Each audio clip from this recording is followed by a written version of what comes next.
But how is it going? Happy Sunday. I hope you're having a good Sunday. I hope that you had a good weekend. Hope you had something good to eat or will have something good to eat. I know for some people, they can't eat too early.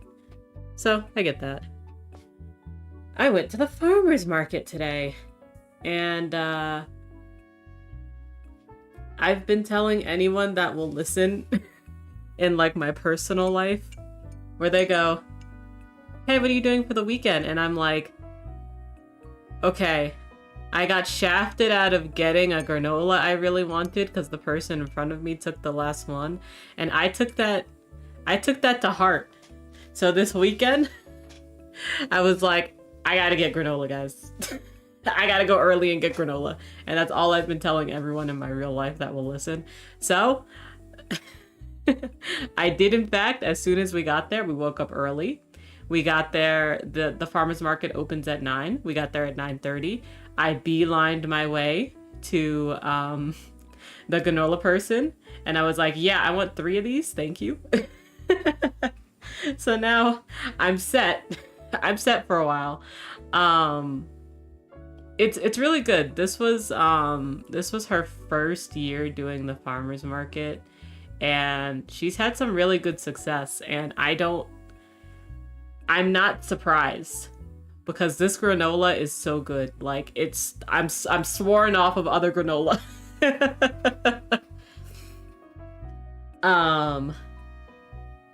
Yeah, I got my granola. I'm really happy. She's gonna start doing probably delivery after the farmer's market season and holiday stuff, so I'm excited. Hi, Sergey Des, how are you? I hope you're doing well. For everyone that's listening, one of the best things that you can do for your community, if you have a community that has any sort of local things that they do, like a farmer's market, is to support local if you can. If you have the means, if you have the financial means, and if you have the means to, actually get their product, please consider supporting local. I have like a really good relationship with one of the farmers market people that I go to every week. I actually met her when she was doing deliveries. She makes like mochi desserts, and I met her outside of the farmers market space. So when the farmers market started, it's like every time I go, I'm like, hello, it's me, your loyal customer, back again. So we have a really good rapport. But yeah, I mean, usually a lot of the time stuff that you can find local are just probably going to be delicious. Whether they're quote unquote healthy, it depends, but everything's okay in moderation, right? Hi, Kelsey, how are you? I hope you two are having a good Sunday. I had a very successful farmer's market trip, so I'm just telling everyone about it. I got chard, I got cabbage, I got kale. We're making soup tonight, folks. The only thing I didn't get from my mochi person, I usually get plain white mochi from her, but she was like, Sesu, I'm so sorry, I forgot. And I'm like, girly, it's not even a problem. She's still gonna like deliver me some this week, but yeah, I'm like, it's not even a problem. So I just have to find some alternative for my soup. I'll probably get some like rice ramen when I'm out later. You're doing chores right now, but you got stream on your VTubing phone. I hope that I help in helping you do chores, because chores suck, but we gotta do them, right? I should do my chores today. That's a good idea though. I'll probably listen to someone later while I'm doing chores. Usually I like to listen to music and then like I'll put on a like, I don't know. I'm just so sensitive to like cleaning products that I just have to like put on a mask because it gets too smelly even when I gotta like turn on the fan. Hi, Kumquat Cat. How are you? Thank you for the bits cheer. Welcome in. And then also, Hiromi, thank you for the follow. I appreciate it. And then also, hello, YouTube. I hope YouTube's having a good day too. Yeah. What do I have to do today? I really want to clean my bathroom, so I'm gonna clean my bathroom today. I have to switch out my towels. I'm trying to do that weekly now. My bed sheets are okay for another week. And I have to do laundry. Okay, that's not too bad. That's not too bad at all. Oh, I should probably start making a shopping list. It's not that I need a lot of things. It's that if I miss something, I'm gonna hate it. So I need ramen. So I need rice ramen. And I need command strips. Alright, now I remember. Okay, lose the glasses? Okay, thank you. Thank you for redeeming that. Let me... This one. This one. I've really gotta, maybe in the next week, I'll work on, what's the word I want? So, I've had to take out a lot of my redeems, right? Because once I switched to this new model, it's been harder to make it work. So for example, with the lose the glasses redeem, I originally set it up on my first model, and this outfit's on a different model. But that was before VTube Studio put in their Twitch integration. So maybe that's something I can do next week. I'm making another list. What I want to do next week. I would like to make at least 3 clips. And perhaps my Steam Next Fest top 5. Or at least a top 3. And I would like to figure out my model redeems. Because I'm sure there's a way to make it work so that way this redeem works no matter which model I'm on, whether I'm on this model or the other model. I just have to look into it. Thank you for the head pats, Kumquat. Also, thank you for the forehead kisses. And Games and Music, thank you for the forehead kisses. Ooh, I also remembered. Alex, you redeemed early Snake Squad before my Mix It Up was up, so I'm gonna do that right now before I forget.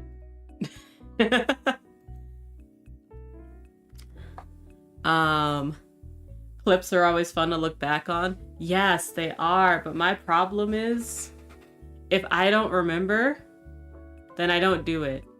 And then when I do want to do it, I have perfectionist tendencies, right? And it seeps into everything in my life, including like piano and such. And it's like, oh, well, if this clip isn't subtitled effectively and has the right amount of zoom, then I can't do it. And like, I just need to do it, you know?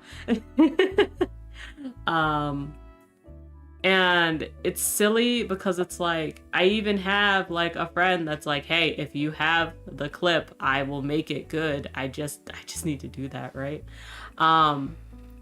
Thankfully, I think some of my best clipping times come from Steam Next Fest. So I've been highlighting things as I go. So that way, at least, even if it takes me like 3 months to get back to it, at least I won't lose the video on here.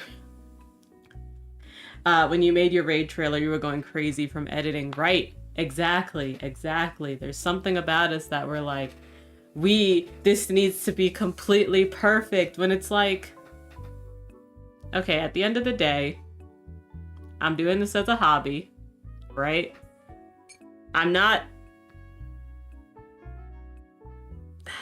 It's so hard because I say on one hand, I don't want to monetize my hobbies, but then on the other hand, like, streaming by nature, just like once you become an affiliate, suddenly like you have to think about money.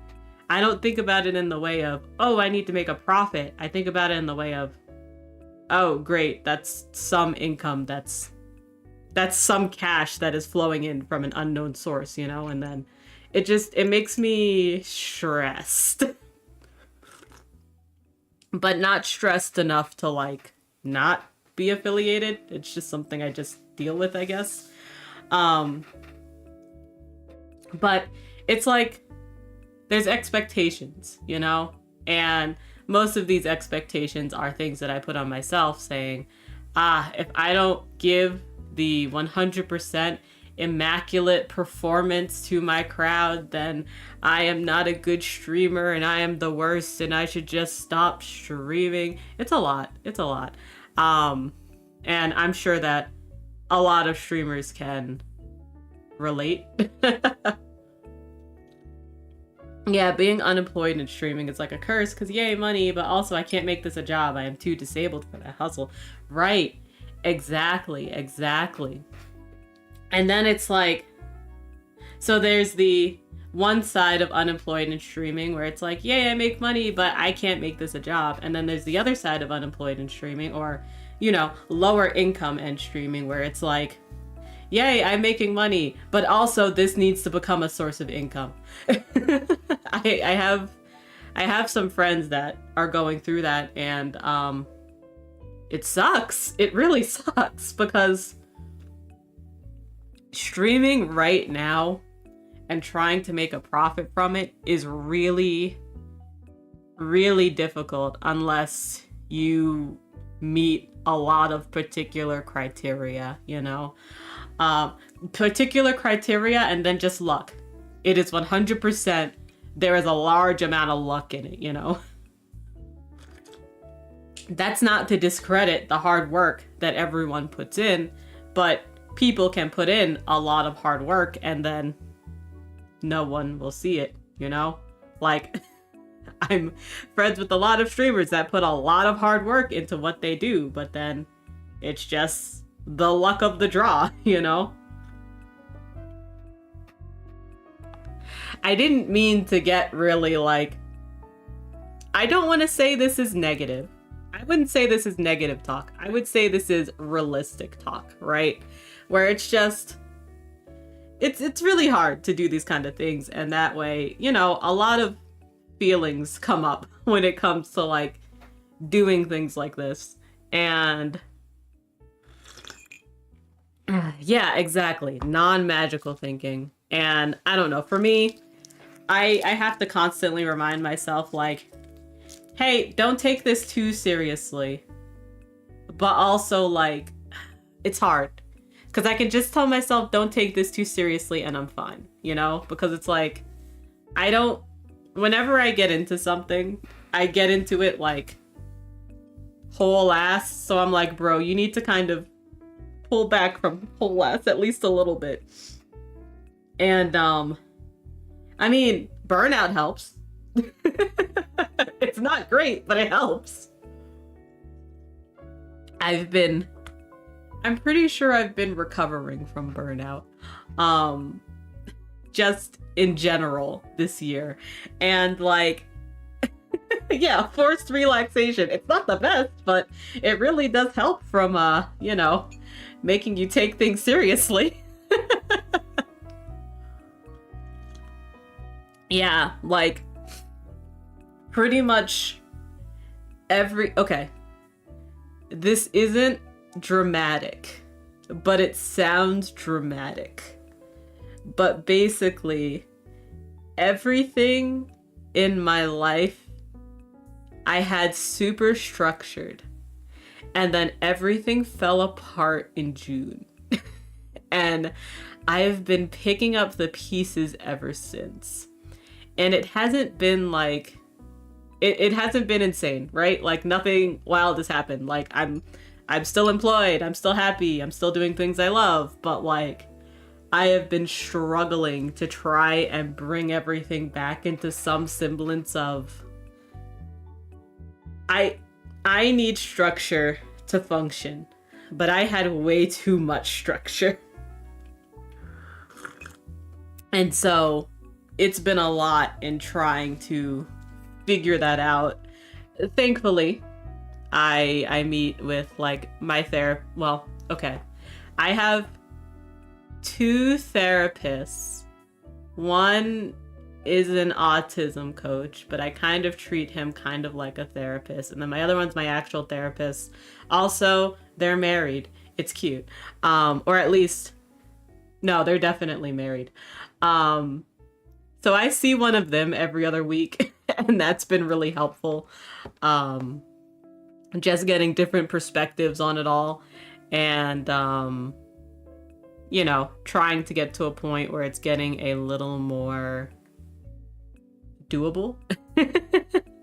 But it has just kind of like been an overarching like, yeah, this thing happened. June was a hell month and I'm glad it's over. And see, that's the funniest thing to me, is that it's not that I had a bad June. It's just like I went on vacation for a week and then everything broke.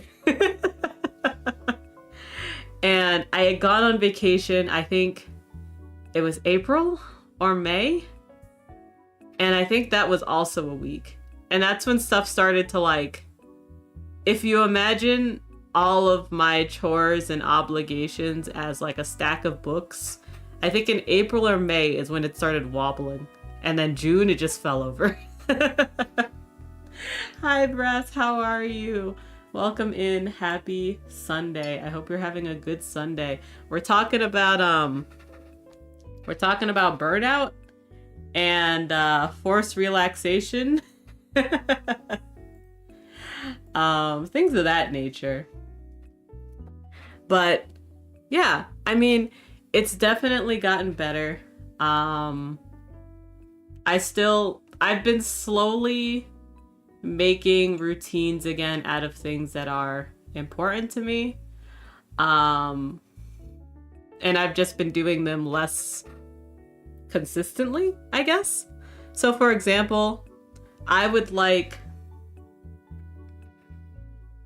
was before I started going to the gym. I got a treadmill, right? And I was like, bro, you need to get like 5,000 steps every day. And I was like, yeah, this is great. And I'm treating this like Duolingo. So if I take a day off, it's fine as long as I don't take too many days off. And then it got to be too much. But like, I do Pilates once a week now. And I'm planning to like bring Step Mania back into my life. And I think that'll help because I'm exercising while doing things I love, which is music and rhythm games, which I guess are kind of the same thing, but also not really. Happy Sunday. You're doing all right. You went to a very large haunted house attraction last night and then bought more D&D dice at the gift shop afterwards. Hey, I love that. I hope your dice are really cool.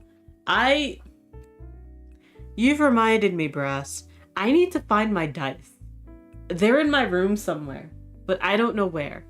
I cleaned off my desk a couple of weeks ago for like setting up my computer, and I have everything in like a little desk, like cabinet thing, like a rolling cabinet thing. And I don't know where I put them. I have no idea. And it was hard because I had D&D yesterday and I was like, where are my dice? So I have to remember to find those. And then chore stuff over optimization. Yeah, it's rough. It's rough. It's like my body wanted to be a type A when it knows it is not a type A. And I know that my body is not a type A because I almost fell apart last year. Like, so I won't say solo, but like I had a wedding last year. We didn't have a wedding planner. If you've ever tried to plan a wedding by yourself or with your partner, that shit fucking sucks. Even if you're like, oh yeah, we're having a small wedding. We're not doing a lot of traditional wedding things. We just need a venue and a caterer and a musician, and we'll bring our own board games and we'll learn a song and it'll be great. it's so much. It's so much.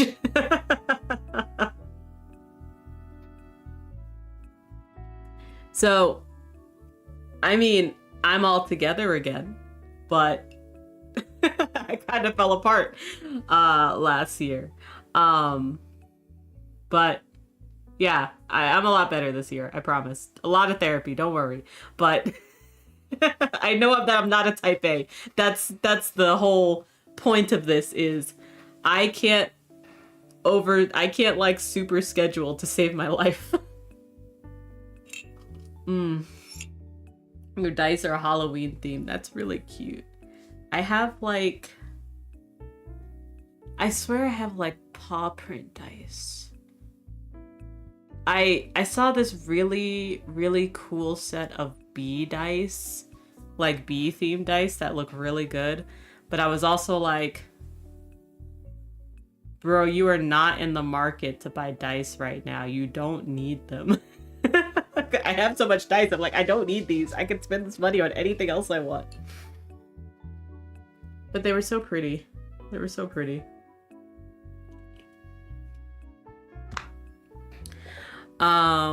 What else can I talk about? My spouse has started playing Pokemon. And my friend has started playing Pokemon. So yesterday, I was watching both of them play Pokemon. It was great. I still don't think the new Pokemon's for me, and that's okay.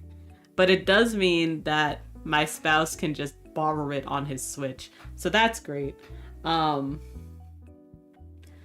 guess if he's playing it on the Switch too, I should probably buy the upgrade pack, huh? I guess that's up to him if he wants me to buy it. But that's it. I don't know. They're playing Pokemon. They seem to be enjoying it. I enjoy watching them. It's a win-win.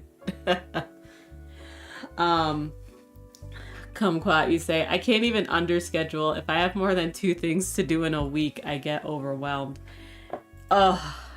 That's a mood. I wish I could say that's a mood, but I schedule so much in a week that like, and I schedule so much stuff with other people in a week that, and then I have to schedule for myself. And that's wild. Because like Mondays, I hang out with friends and we watch stuff or play games. We do whatever. Tuesdays are my free days, but I have Pilates. So it's only half free because I go to Pilates and then I have the evening to do whatever. Wednesdays I stream. Thursdays I hang out with another friend specifically and we watch anime together. I think I will be showing them Freyrin next time we meet up. Friday I stream. Saturday sometimes can be a D&D day. Also sometimes can be a Final Fantasy XIV raid day. I'm not gonna lie, we haven't had raid in about a month because one person had a kid and people's schedules have been weird, and honestly, it's been really nice to have Saturday. I'm almost a little dreading whenever we get back to raid. And on Sunday, I hang out with my spouse. We have date day. I can do draw boys and one other thing or I start panicking. Yeah, it's hard because it's like one of the more important things to me, right? Something that, I don't know, maybe it was last year or the year before where I was like, hey, this is really important. Is that I just felt really like disconnected from my friends. So I was like, no, I want to hang out with them more. I used to have another like anime day on Tuesdays with another friend. But then we both decided that it was okay to not do it.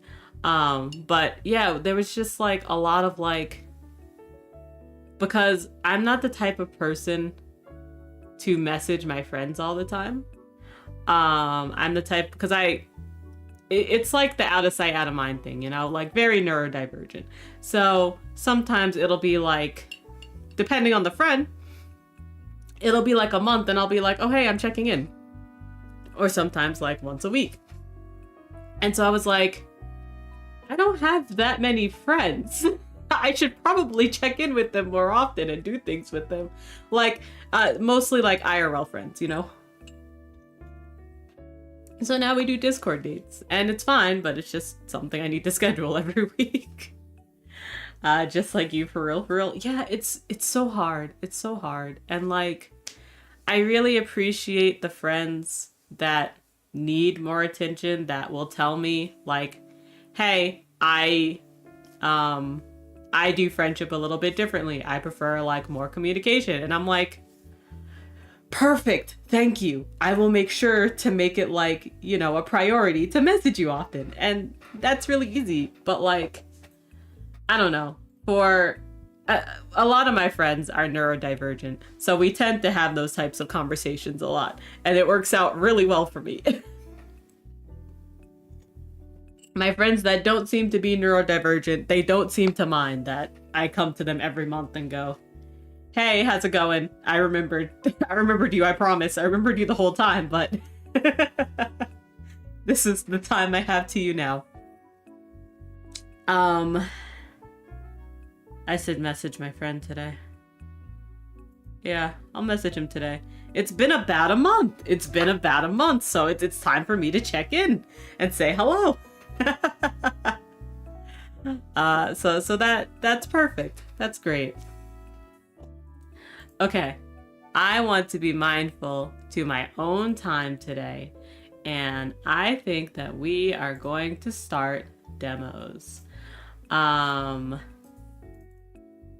gonna start demos, and we're gonna start with a demo that I've played before actually, but they've updated it a lot.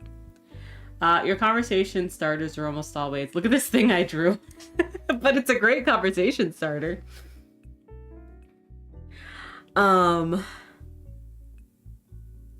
Okay, so here's the demo that we're playing today. We're playing a demo called Hermit and Pig. I think I played this when the demo first went out, and then I've been following them ever since.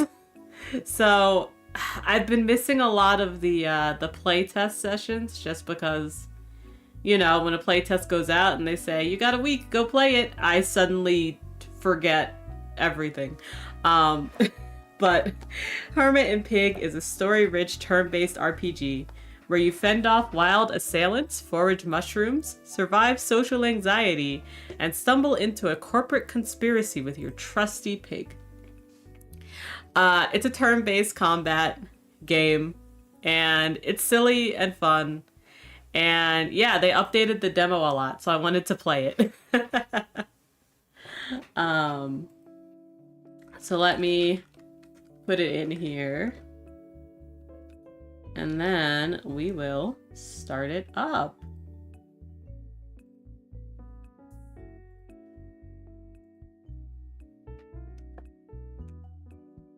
All right, now I gotta open it. Gotta move this over. You didn't move over. I gotta move this over.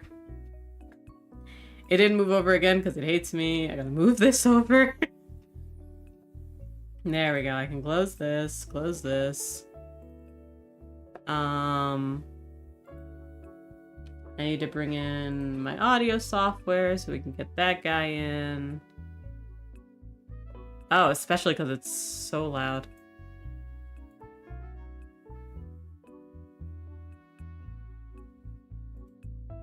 Okay, perfect.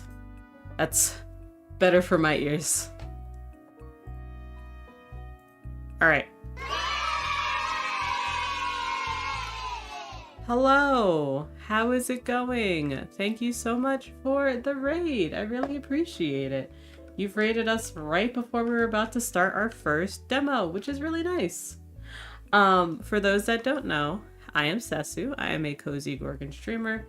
We play a variety of indie games here, and we are enjoying Steam Next Fest. We are on our last day of playing Next Fest games. So thank you so much for popping by. Um, yeah. What else can I say? Beautiful art, again, thank you for your raid. I really appreciate it. Please, everyone, take care of yourselves. Get some food, get some water, take a bio break, and stretch and enjoy the demos. Beautiful art. If you have to raid and run, do whatever you gotta do. Please make sure to take care of yourself. Do whatever after stream things that you need to do to take care of yourself. And I hope you have a really nice day today. Alrighty, let's switch over. I think everything is set up. You're gonna do that. Brunch is nice. You'll have this in the background. Thank you. Thank you. I hope you enjoy brunch. I hope it's really tasty. Oh, I'm really excited. I'm gonna have food later with my spouse, and I'm really excited to eat food. Okay, let me see if this gets captured by my game software. It does! Perfect. Alright, I have this pinned. And also, if you want to see the demos that we'll be playing today and that we've played over the last week and over the last couple of times we've done Steam Next Fest, you can see them there. Oh, I swear I updated my category. Hold on. Also, let me know that the sound is okay and not too loud. And you're updated now. You're updated now. So true, we love food. So true, so true. I used to really love brunch, and I still do. It's just a little bit harder because I am gluten sensitive, so it is hard to find a lot of gluten sensitive, like, sweet brunch things. But I still very much enjoy it. Okay. Let's get into it. Is this my space? Yes.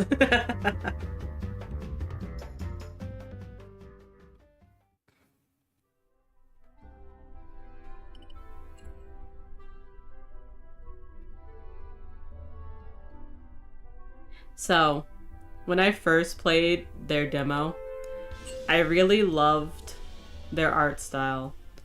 I really loved the battle mechanics. And I just thought they were so cute.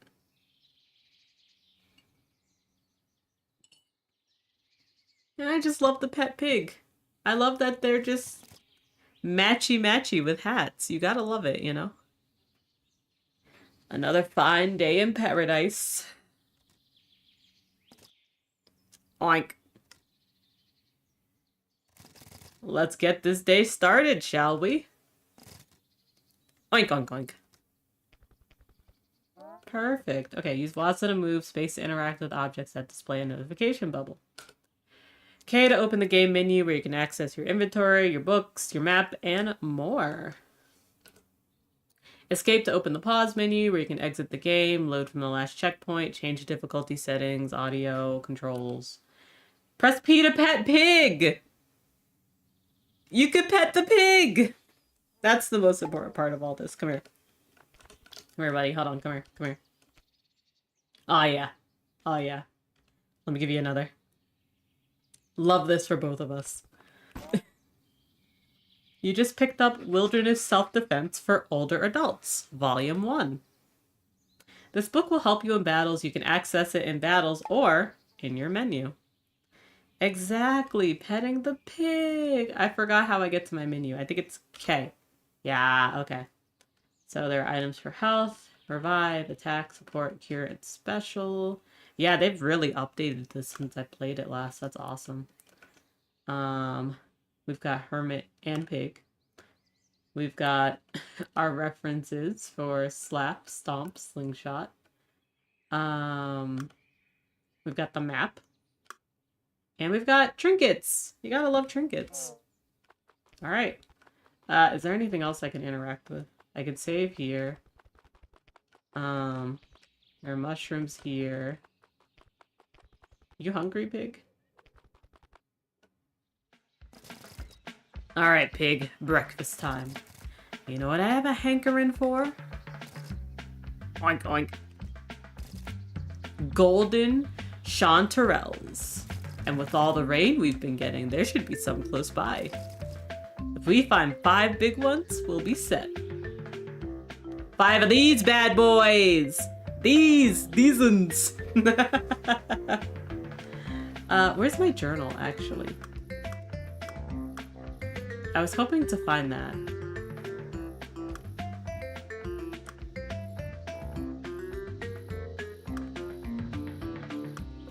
Is this it? I don't think so. Oh. Oh, there it is. A collection of potential accomplishments, grand and minute. With any luck, mostly minute. Gear up before heading out. Find 5 golden chanterelles. Find any noteworthy junk I find here, abandoned or lost. Doesn't make much of a difference. Mushroom media. So I guess, sorry. Mushroom medica. I can't read. Our wilderness. And this is the author, Toni Bronson, who hopes this first volume of her instructive series will help you be less defenseless and less good for nothing. So it teaches you how to slap, how to stomp, how to slingshot, a nifty tool for fighting, a kick, and a punch. And then this is our hunter's log, for lack of a better term. Okay, cool. Let's go find some mushrooms, shall we? Oh, we found a cremini. This item heals 12 points. I can practice my moves on this dummy after breakfast. Oh, wait, what is this guy? A button! This item heals 8 points. These mushrooms got rained on. Alright, let's see. Come on, pig. Let's go find some mushrooms. Looking good? Smelling? Fine. We hit up north yesterday. Let's try down south. Oh, hold on. Another mushroom. You found an oyster. This item increases defense by 2 points for 60 seconds. I wonder if it's like how much 2 points is in the grand scheme of things, you know? A very dead pepper plant. My raised garden bed. I guess it's more of a raccoon litter box these days. Bleh. Let's put this in the manure box, pig. Eh. Thankfully that's done, eh? Wait, is this it? Yeah, that's one of them. Okay, perfect. Crate full of rags and laundry soap. Tub for washing clothes. A birdhouse made out of a dried gourd. Hermit said, I am self-sufficient. I am a hermit. I am... Oh my god! That scared the hell out of me. Okay, what does wilderness self-defense tell me? Toni Bronson, help me, you're my only hope. Hey old man, it's me, Toni Bronson, author of Wilderness Self-Defense for Older Adults. Seems that roach wants to fight. Look at the rage in its little eyes, it's unnatural. You wanna go over some wilderness self-defense basics? Yeah. In battle, every enemy has a weakness. It'll be up to you to figure out what it is. In this case, my opinion, you should stomp that roach flat. Check your book to learn about the proper technique. Open it up and take a look. This one. Stomp. Once you can remember the stomp technique, close the book and enter attack mode. Up, down, down. Okay, perfect. Up, down, down. That's it! Now don't just stand there, put your guard up, old man. Oh! Woo! Now, bad guys aren't usually gonna wait around for you to strike. You gotta get your attack in before they do. Now, try to kick that nasty fool before time runs out. Hold on, I don't know how to kick. I don't know how to kick. Left, down. Okay, hold on. There we go. Woo! Nice! Oh! Ow! Sometimes, you might get a chance to do a critical hit. Enter your attack when the top of the green bar, when the green timer bar is inside the red window. Stopping or kicking should do some serious damage against this roach. Okay. Boom! Damn, I missed. Nice attack, but try to line it up so the top of the green timer bar is inside the red window. Thank you. Bam! Why is this roach so hefty? Good hit. Like, I stomped it twice. I stomped it and kicked. No, I kicked it twice and I stomped it once. Not bad. Remember, each enemy has its weakness, so pay attention to how they react. Oh, hello. How's it going? Well, welcome in. Thank you for the raid. And I see we've also been playing Hermit and Pig. Let's go. Thank you so much. I really appreciate it. The snails are checking you out. The snails are here to say hello. That's so cute. Thanks for coming by. For those that don't know, I'm Sesu. I play a variety of indie games here. It's Steam Next Fest, so we're on our last day of Steam Next Fest demos. It's been a ton of fun. This is our second time playing the Hermit and Pig demo, but the first time we played it was when it kind of first came in. So I'm really excited to see what changes that they've made to the new demo. The combat system is wrecking you. Yeah. My memory is so bad. I'm just like, what's the attack again? What's the stomp again? And meanwhile, the timer's like, tick tock, Sesu, tick tock. But yeah, thank you so much for coming in, and thank you so much for bringing your community over. Please take care of yourself, everyone. Get some food, get some water, take a bio break, and stretch your body. Well, if you want, if you're planning to stay, wait 5 minutes to do those things. If you're not planning to stay, go do them now. And thank you so much for coming by. And Chris Buart, I hope that's the best way to say it. Please take care of yourself. Do whatever after stream stuff you gotta do, and thank you again. Alright. And now we're back into the combat and back into Tony Bronson saving our life. Not bad. Remember, each enemy has its weaknesses. Oh, hold on. Each enemy has its weaknesses, so pay attention to how they react. It's 3 a.m. Go to bed. I hope you have a good bedtime. As long as you're lurking to fall asleep. Have a good one, please. Okay. Oh, and if you get low on health, you can open your inventory and chomp a mushroom down. And don't forget, chaos and idiots rule this world. Always be prepared to fight back. Oh, thank you so much, Uniquely. I hope you have a good one. Alright, don't let this roach get the best of you. Take it away, old man. This roach is getting the best of me. Hold on.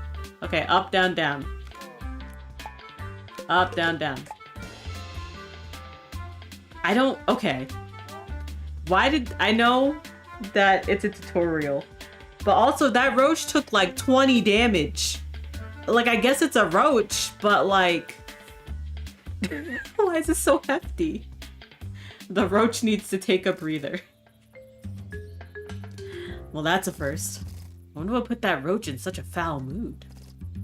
Oink, oink. I'm glad I have this handbook around. Although I never thought I'd actually have to use it. You just completed your first battle. Oh, battle settings. Oh. I think I'm fine right now, but I want to see how far it goes up. There are options to adjust overall difficulty, timer preferences, rumble, screen shake, and animated backgrounds. I love these developers so much. I loved them before, but I still love them now. Having accessibility in your games is so important, and I love that they've been thinking about that the whole time, you know? Ugh, like, look at this.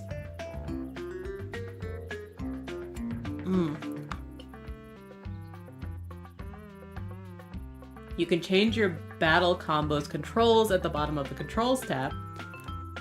You can also change the battle style if entering combos isn't your thing. Guys, this is awesome. So, you could play the way the devs intended, you know, like the people that say, oh, this is the way the devs intended the game to play. Or, you know, the devs say, hey guys, we get it. Simple. You don't need to memorize. Hit attack. Hit your move. Or story mode. Just hit attack. We know you want to play this game a little bit differently. I love it. I love it. Simple mode allows you to choose from a list of attacks. You still have to find an enemy's weakness to be effective. In story mode, pressing the attack button will automatically hit the enemy with an effective attack. Okay, one thing I do want to check out. I want to check out what...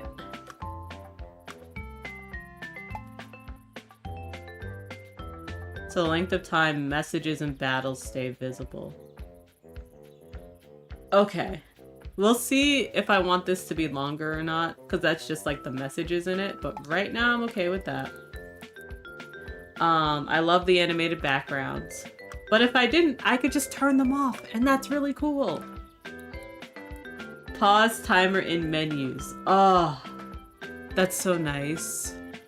And then select attack in book. Oh, I can't wait to go back to their Discord and go, guys, I played the new demo. It's the best. Thank you.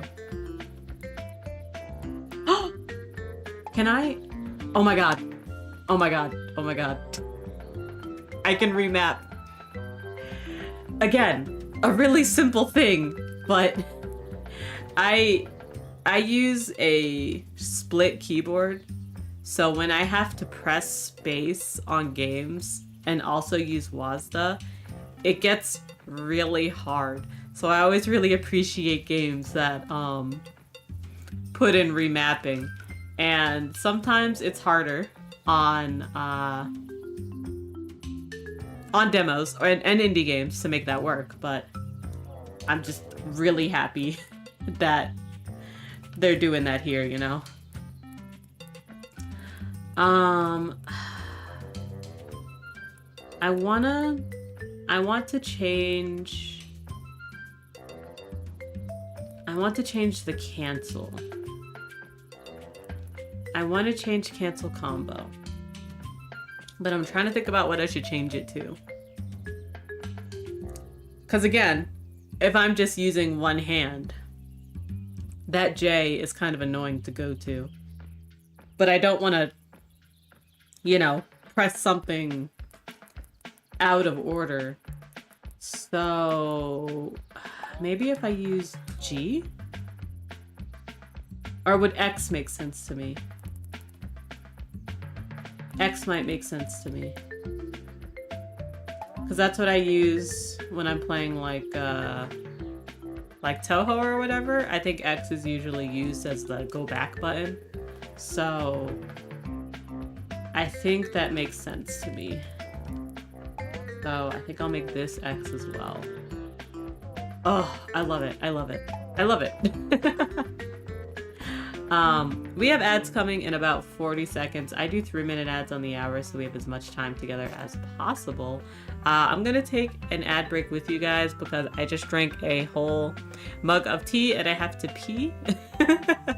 So, during the ad break, please consider taking care of yourself. Get some food, get some water, take a bio break, or stretch. Your body is definitely gonna thank you for all of those things. And we can save here, which is a perfect screen to look at before we go into our ad break. I will see you in 3 minutes. Thank you so much for hanging out. I hope you can enjoy more Hermit and Pig when we come back.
Okay, welcome back everyone. I hope you had a good ad break.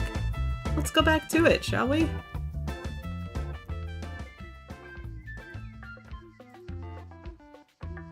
I had a great ad break. I went and peed and stretched a little. It was great. Alright. Our health is restored and progress is saved, which is very cool. Hey, Harvey, did you move? Okay, you did. Cool. Welcome back, and yay, you peed. Thank you. All I wanted my entire life was a reward for peeing, so thank you. An old TV set. I could see my reflection in the dusty, broken screen. Probably some kind of metaphor, but I better not think about it. Mustache is getting a little long. Alright, we got another button mushroom. Oh, here's another golden. I missed it! This old tire is as bald as the top of my head. Oh my god. An ant and its posse has attacked. Attacked again? And this time it's 2 of them. Here's some advice for when you're up against multiple assailants. While in attack mode, use U and I to switch between targets. You'll also need to select a target when using certain items. So pay attention to the red arrow before confirming. Need me to repeat that? Yeah, once more. So, yep. Okay, yeah. I'm good. I got it. Alright, take it away, old man. Okay. What the fuck? Maybe I can... Oh, maybe I could slap. Okay, so up, left, right, up, left, right, up, left, right, up, left, right. Oh. That fly hit me so hard, actually. Okay, maybe up, left, right is good for you. So let me cancel. Oh, I can target. Let's try up, left, right on you. Yeah, that was it. That was it. Okay. I probably need to stomp on him then. Let's see. Stomp is up, down, down. Okay. Up, down, down. Yeah, that was it. That was the weakness. The attacker should have bought more muscle with them. What is with these critters? There's a funky bad times mood going on today, pig. Oink, oink. Yeah, I agree with you. All the critters are kind of being a little silly, huh? Yoink. See that blue glow up there, pig? What do you think's going on? Oink, oink.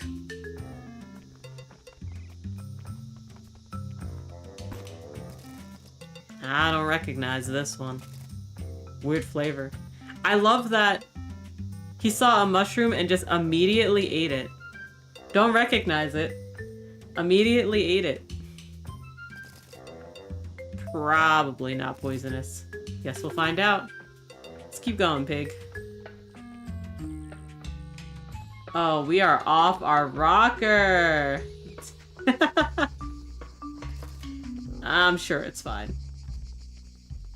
We are off our rocker. Look at us go. Yeah, definitely fine. Oh,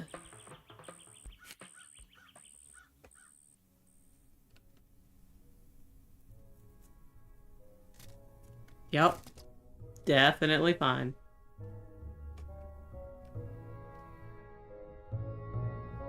You hungry, bro?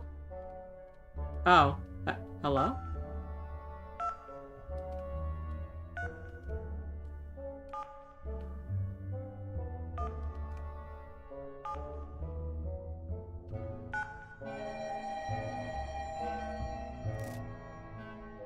Hey, Hermit.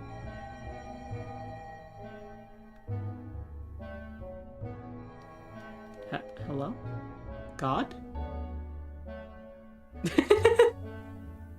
Hi. Welcome. Welcome yourself. Let's go. Okay. That's my brain. Like, go, goink.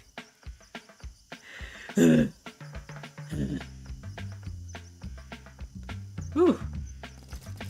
Sheesh. Dang, nasty nightmare fungus. What just happened, pig? Like, oink. Let's get out of here, pig. I feel a little bit sideways. Very old clay pot filled with rainwater and mosquito larvae.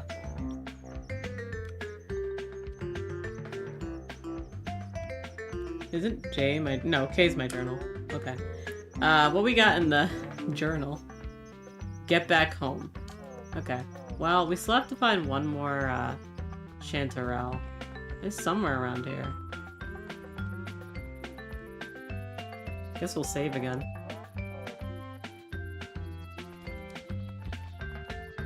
Alright. Let's see. Oh! They're coming out of nowhere! It's a skunk. Okay. Now hold on just a minute. You look different since I last saw you, old man. Haircut? Mustache trim? You had a weird blue glowing mushroom? You look lively. A little disoriented, but lively. Looks like you got yourself a special. Just hit that button and you'll see your new slam technique. It requires some reflexes, but that look in your eyes tells me you're ready for it. Your special will have to recharge, so keep an eye on that blue bar below your health. Every effective attack you land will fill it up a little more. Once it's full, slam away. I got it, Tony Bronson. Alright, take it away, old man.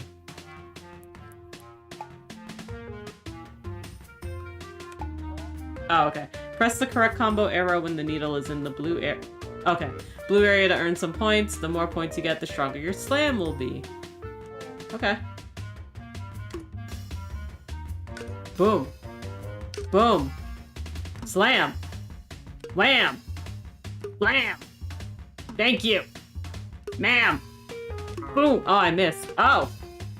Oh. It's getting faster. Oh. Well, 20. That's not bad. That's not bad at all. I took that guy out. The skunk was just kidding. It was all a joke.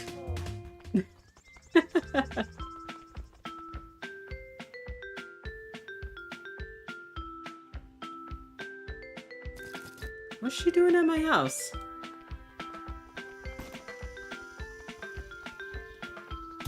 Oh, God.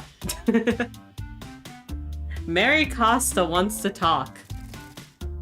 I don't feel so good. So hungry. Sorry, but do you have anything I could eat? You can have these chanterelles we picked. Thank you. I feel a lot better. You're welcome. Are you the hermit they talk about in my town? Maybe. You must be. Mr. Hermit, everyone says you know how to find food in the forest. You eat mushrooms and stuff, right? And sometimes a little dirt. Cringe. Oh, I think dirt is bad for you. I need your help. Where I'm from, everyone used to work at the factory. A couple of months ago, a bunch of weird guys showed up and told everyone to go home. The factory's still running, but no one from town is allowed in. The protests have been going on every day, but my parents won't let me go with them to help. So I snuck out and came to find you. Mr. Hermit, our families can't afford to eat. People are starving. We need your help finding food. I think, I could try to help. You'll help us? Thank you, Mr. Hermit. I guess I'll go back the way I came. Hopefully the animals have settled down a little by now. They've been so grumpy lately. I got knocked unconscious by a catfish earlier this morning. It's not safe. Pig and I will walk with you, I guess. That would be really great. Thank you, Mr. Hermit. The problem. No welcome. Problem. No problem. I wish I had more to give you, but here, you can have this. Ooh! No, that's awfully nice of you. We leveled up. We're level 2. We earned a trinket point. We got the reading glasses, your first trinket. Trinkets have different effects and can be equipped and unequipped in the Trinkets tab with the game menu. You can equip more when you level up. Oh, okay, so it's it's Hollow Knight notch system. I love that. The reading glasses trinket displays enemy health during battle. It costs 1 trinket point. Okay. I like trinkets. I like enemy health.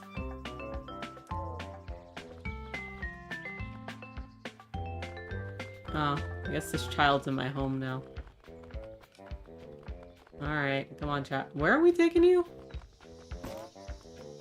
Found an Angel of Death. It poisons one target for 30 seconds. Wild.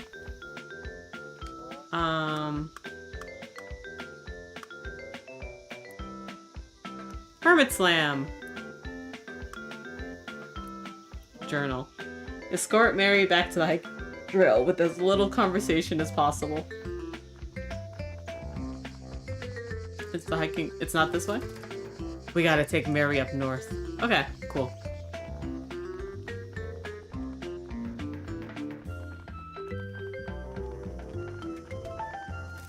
I don't need a shovel. Digging is Pig's specialty. He could get a job in construction. Hello? Hello? Really? Oh, I just go this way instead. Okay. Ah! You found the elbow pad trinket. This trinket increases Hermit's defense by 1 point. It costs 1 trinket point. Okay, hold on. Because I see that enemy cloud over there. There we go. A songbird has attacked. Okay, hold on. Maybe Kane, so...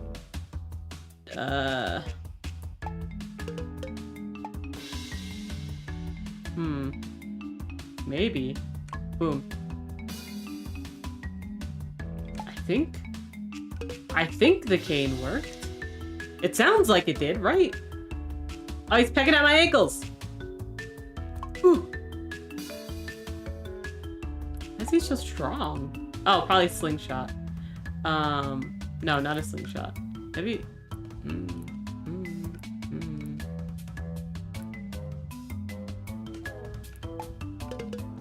Let's show that. Ah, that's it. That's the effective. The songbird departed rather expeditiously indeed. Okay, is there anything else in here? An old shed for firewood storage. Pots, empty bean cans, blankets. Looks like someone used to live here. And it wasn't you? When you see a hand alert above an object, press enter to grab it. You can move it in different directions depending on the object. Press X or enter to let go. And another thing I love is that it changes in the text too. I've run into a lot of games, guys, where they refuse to adjust the control schemes even in text, and it's a lot, you know. A rabbit and its posse has attacked. Okay, hold on. Maybe a stomp on it. No, maybe a kick on it? Okay. Oh, hold on. Hold on. Oh my god. I hit all 3 of y'all with that. What? The attackers moved 10 feet away and started audibly talking trash about you. I bet the chipmunks already stole the catalytic converter. You found an artifact. Must be a witch's shopping list. This ingredients would make a pretty wicked gumbo. Okay, hold on. So can I see it in the menu? Like, it would be probably in clippings. Raspberry leaves? Sparrow bones? Pond water? Minnow?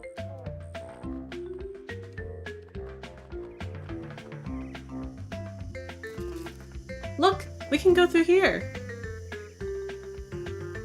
Or through there. Let's go.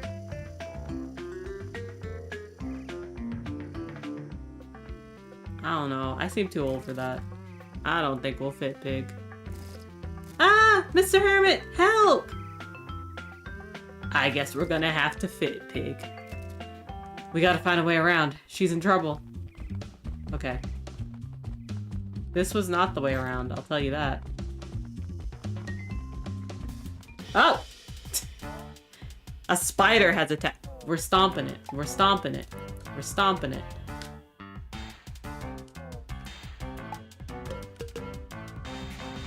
Boom. Did it? It missed! Oh, I'm poisoned. Oop. Okay. No, the stomping just doesn't work. Okay. What else? No, I'm not doing stomp right. I am doing stomp right. Okay. Oh, so maybe up. Kick? Oh, shit. Oh, shit. Okay.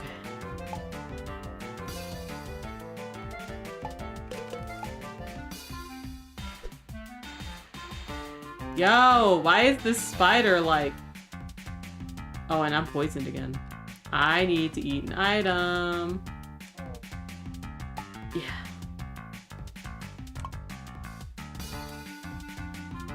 Okay, what else could it be? Maybe it's not a punch. Maybe, okay. Down, right, up. Down, right, up. The spider fell down.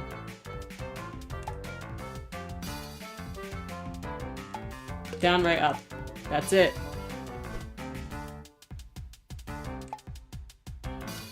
Uh-oh. Down, right, up. I think I can kill it before it kills me. Oh my god, it missed. I missed. Uh-oh. Why is this spider like the hardest thing? Why is it the hardest thing in the history of things? I'm gonna eat another one of these. Thanks. I completely missed. It's okay, it did too. Was that it? Oh my god.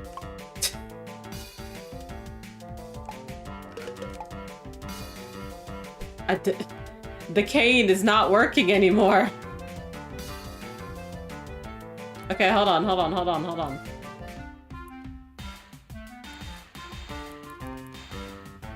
Up, down, down. Stomp. Oh. Whoa. The spider decided to take the pacifist route after attacking me? I don't think so. Okay, hold on. First of all, we need to heal. So let's eat this button. Second of all, I probably need to adjust the options.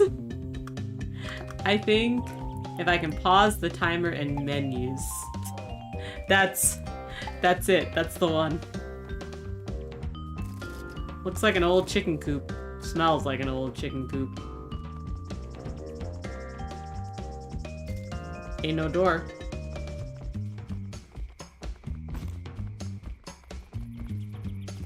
It's a hand-dug well, probably about 20 feet deep.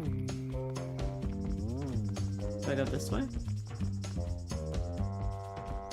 Okay, let's save. That would be great right now. Our progress is saved.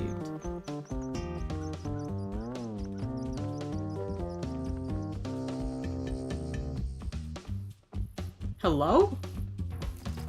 Oh no. Should I see if he's okay? I can pretend I didn't see him.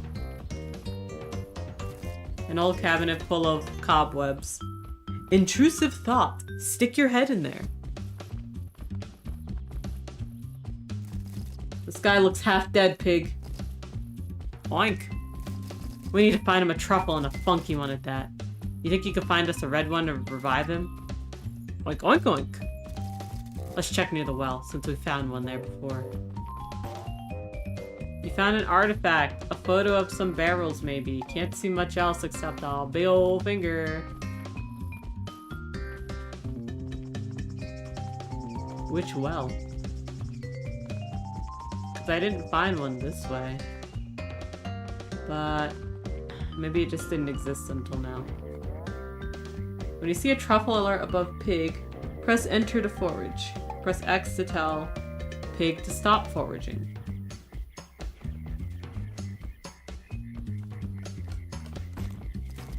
That's it, pig. A red truffle. I knew you could do it. Let's see if we can't wake that weird man up. Maybe he can help us find the girl.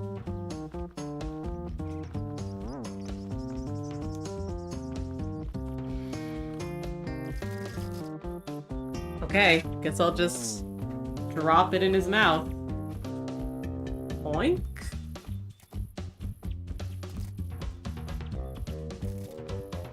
Hello? Sir?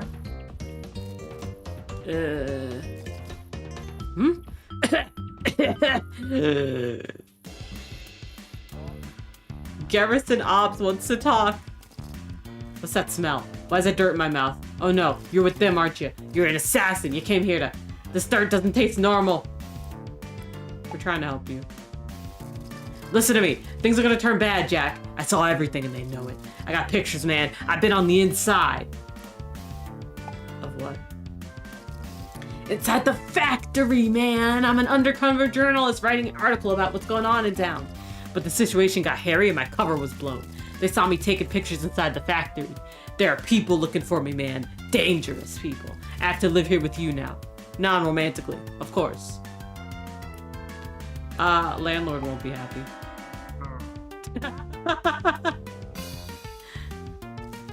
How much do you pay in rent? 3 acorns a month? I'll just lay low here for a little while. Oh, I almost forgot. I need you to take this roll of film to my assistant in town. She'll know what to do. You gotta help us get this story out before things get bad, comrade. I need to go now. There's an endangered child nearby. Okay. Well, anyway, here you go. You're part of something big now, brother. Do it for the people. For justice. Good luck. See you later.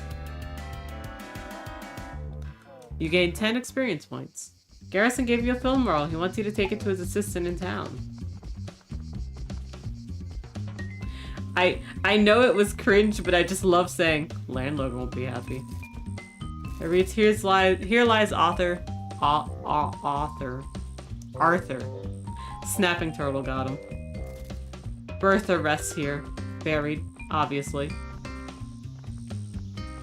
Oh my god. There we go. An angel of death, not a healing one. Okay. Where do I find this kid? Hold on. Another mushroom. Oh! Snow fungus. Cures poison. What is that in the back? Can I get back there? I can't. Okay.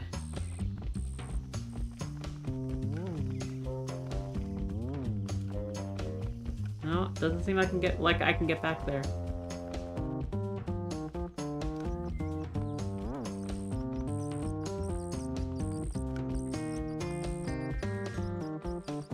Okay. Hermit, where's the girlie?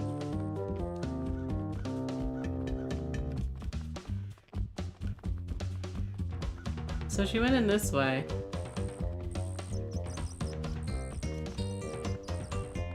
And we can't really get around this way.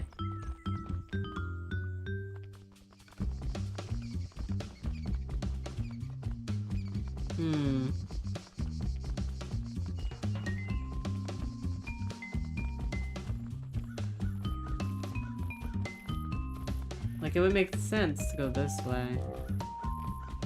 But I can't quite figure it out. I wonder if there's a back door in here. There is. Okay. He was just in front of it. There we go. The note reads, gate latch sticks. Give it a kick, then a stomp, then a punch to open. Kick, stomp, punch.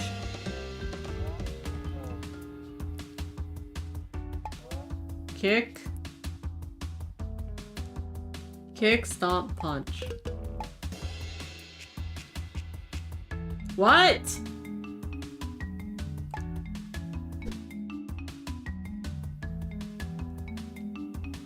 Why? Ow! Kick, stomp.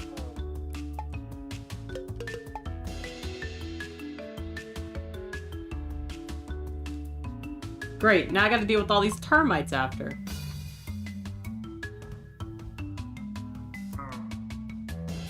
Ow!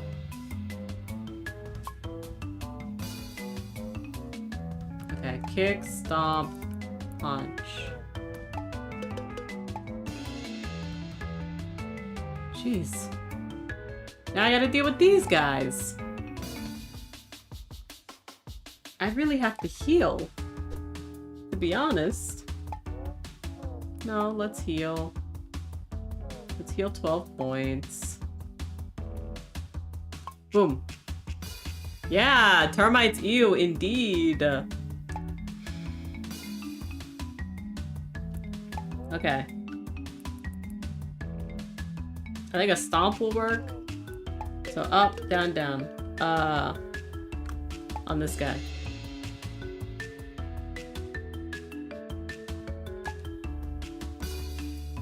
And then on this guy, probably down, right up. Kinda.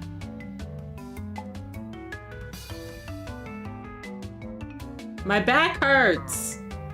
Old! I lost a turn for it, I love that. I am old. We leveled up! And we earned a trinket point. Okay, we're going to save again. Cause it's right here. Taking a little nappy. Heck yeah. Oh, I'm doing a big stretch. Okay. Oh. There was another save right here.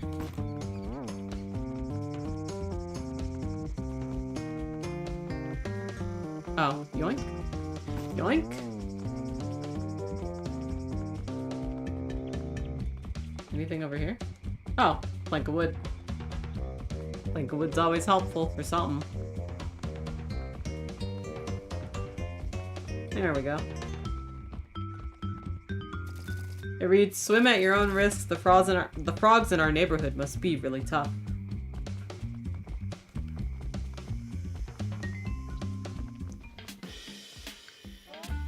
A dung beetle and its posse have started attacking.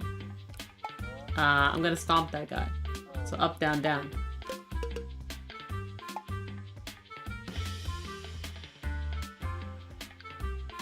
Snack time!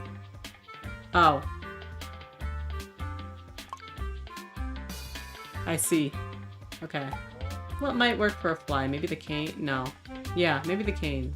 So, down, right, up.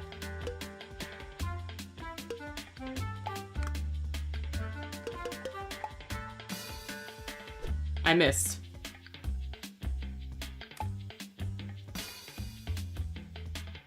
Snack time.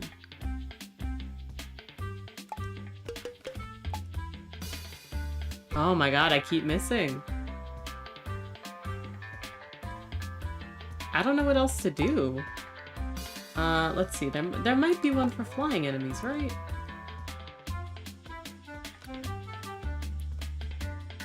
So, oh, so maybe a slap. So up, left, right. Yep, that worked. The dung pile just sat there. Can we just run? Couldn't escape. Okay. I think I should kick it.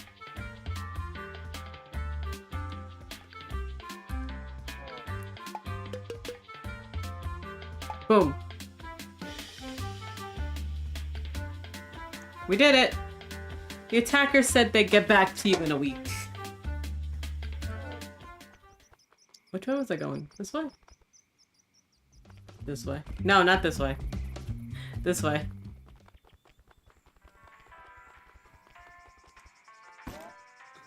Oh, cool. I gotta talk to this guy. Oh! Oh, hold on. What you vibing? Thanks! Hello? Mysterious man wants to talk. Hello there, friend. I hope my radio isn't disturbing you. No, I love jazz. It's always nice when your favorite tune comes on. For a measure or two, the universe feels a little less chaotic and lonely, doesn't it? I guess it could. Don't mind me. Too much coffee. Even old men like you and I are susceptible to sophomoric caffeinated delusions. Could I offer you a cup? Sure, thanks. Terrific, I'll brew some up. 2 slices of meringue pie and we'd be living like kings. You should know, Mr. Hermit, I'm a bit of a mystic. And I happen to believe your life is about to change. You could say it's in the stars. Don't overthink it, just be ready. Oh, your espresso is finished. Thanks. I've got to be going. It's been nice talking with you. Thanks for the coffee. You gained 10 experience points. Where'd he go? Pig, this has been one of our weirder mornings, hasn't it? Oink. You got the espresso. It increases his health by 4 points. Okay, we got space. Yeah, we got space.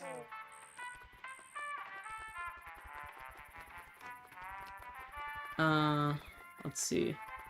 We gotta cross that somehow.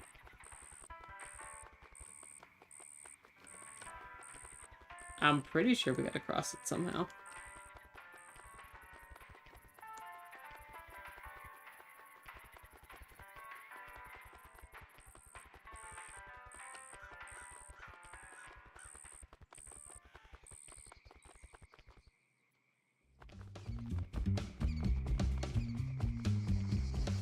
Oh, we just have to swim. Here we go, swimming. Oh, there she is. Mr. Hermit, watch out for that big turtle. That thing looks pretty tough, Pig. Snapping turtle and its posse attacked. Okay, hold on. Maybe we can kick?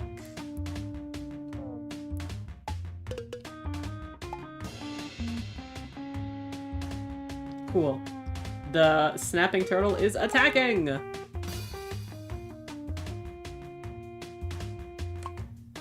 Okay.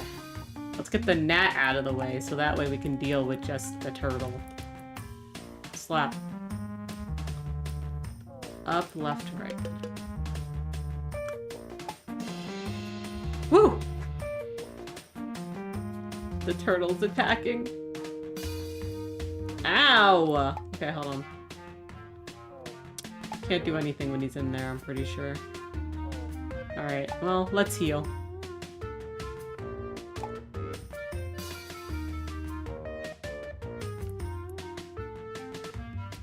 Book. Maybe a slingshot? So left, up, right?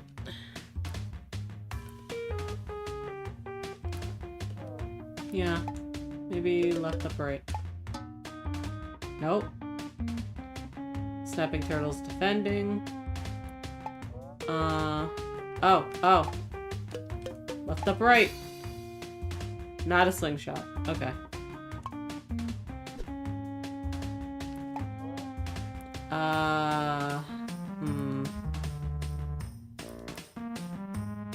It's not a squish. So maybe a punch? Maybe left, left, right?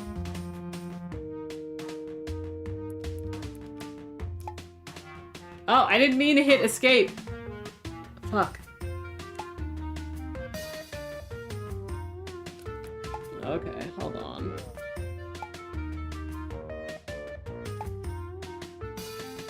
Oh, I'm gonna die.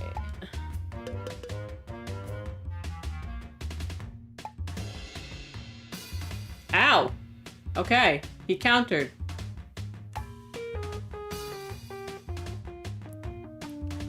think it should just be able to kill me, you know?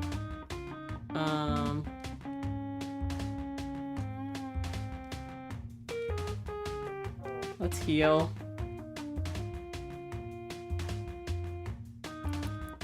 Let's use our special. Okay, we're using our special.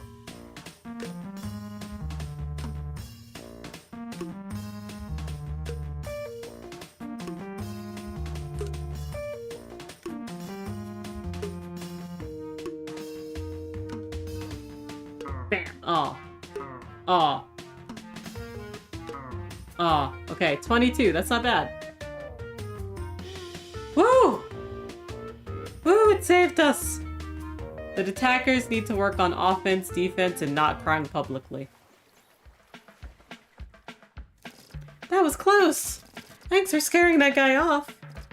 I think the trail shortcut's just up this way. Okay, let's go.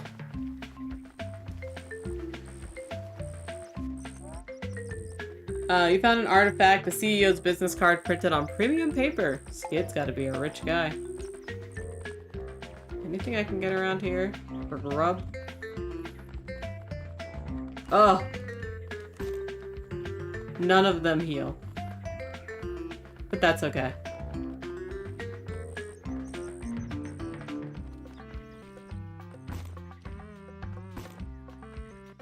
That's okay.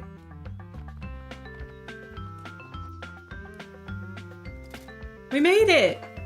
I should be good from here. I can't wait to see the look on their faces when I tell everyone you're gonna find us food. Yeah,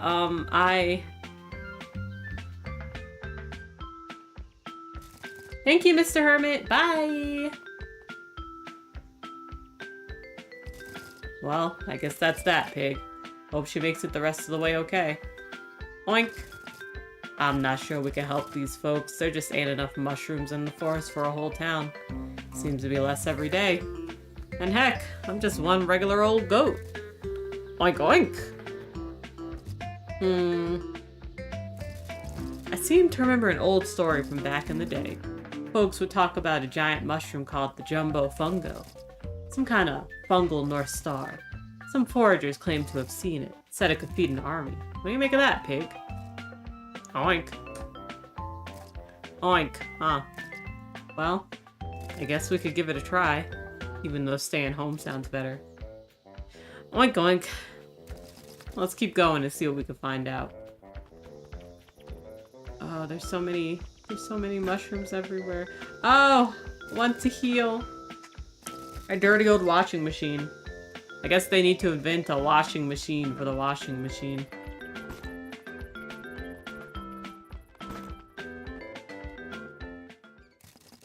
Look, Pig. Another one. Well, at least we know not to eat it, eh, Pig? Oink. Let's keep moving. Pig! Pig!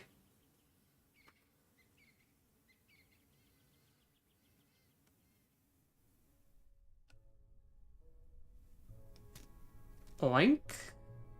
Oh my god. Oh yeah, time to eat all the mushrooms you want, Pig.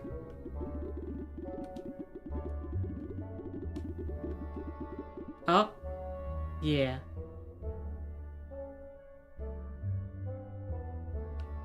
Now you're a pig fish.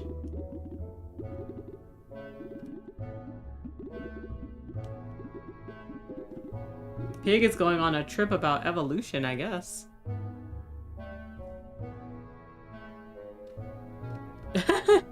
Now Pig is a lizard with legs.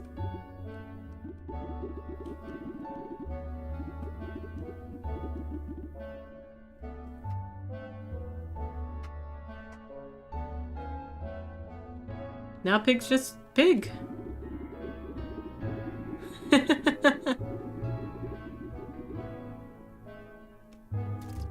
Hey, Pig. Oink.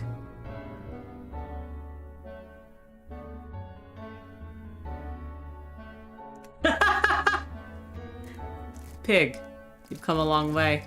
You've got a little bit further to go, don't you? Oink. Oink, my friend. I think you meant to say yes. Oink. Yes. Yoink? Yes. Yes.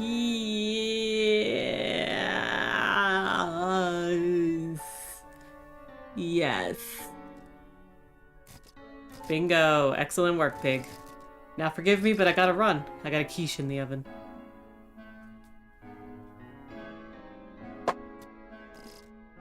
Yes?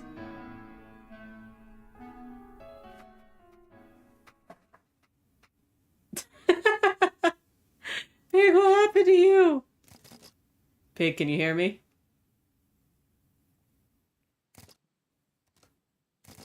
Are you okay? Yes. Oh, thank goodness.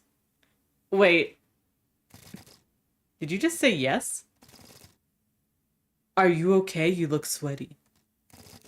Well, you're not supposed to talk. Oh, sorry. No, I mean, pigs and humans can't normally understand each other. Huh, but we talk every day. As far as I could tell, you were only saying oink. Oh, dang. Is this it? Have I finally lost my mind? Maybe, but we'll look for that later. First, we gotta find the jumbo fungo, remember? Right. Right. Come on, let's go. Our pig just talks now.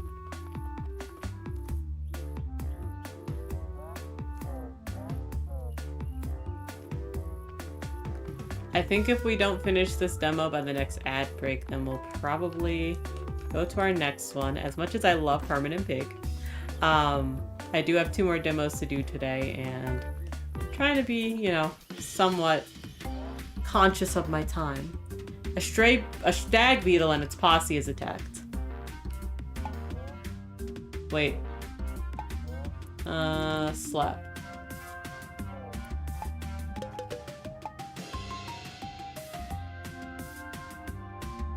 What? I guess that pig's gonna have your back in battle. I'm no veterinarian, but I think I could help you out. His attacks can deal a little damage, but he's more of a support guy. He can defend to take damage for you, hide to protect himself, and spy to reveal an enemy's weakness. Using items and support moves will build his special bar, and it looks like he's already got a special move. Bounty will let Pig forage for items mid-battle. It'll be added straight to your menu. Don't forget you can revive each other with truffles if you get knocked out. Thank you, Tony Bronson. Alright, take it away, Pig. Bounty. Complete the sequence shown in the above by pressing the correct combo arrows before time runs out. The more sets of mushroom completed, the better your bounty will be.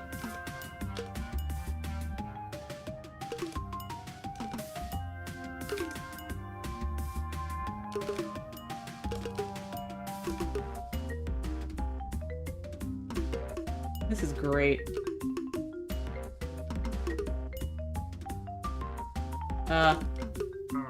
Damn. Woo! Woo!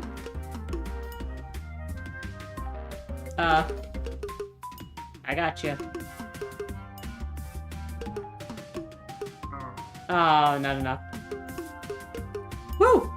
Woo! We got 6!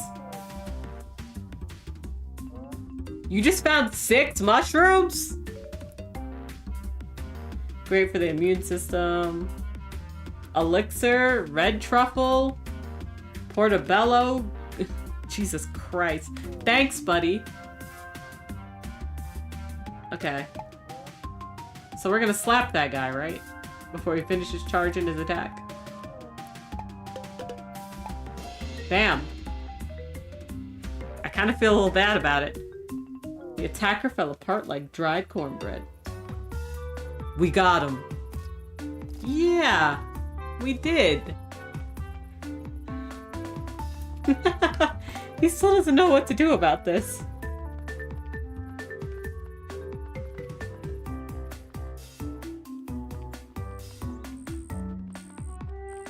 Oh, can't go this way. Chicken of the Woods. Heals allies by 5 points.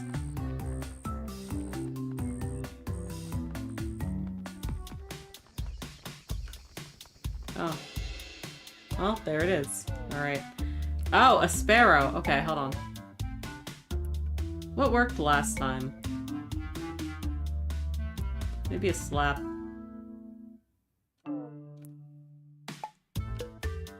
No. Oh. Ow! Okay.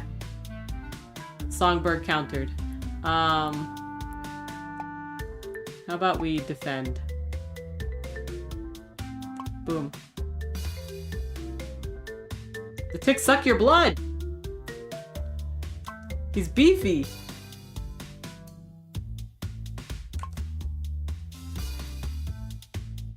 Okay.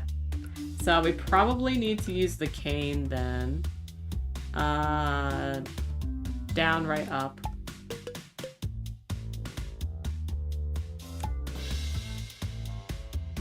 Still wasn't the best, but let's spy. Slingshot.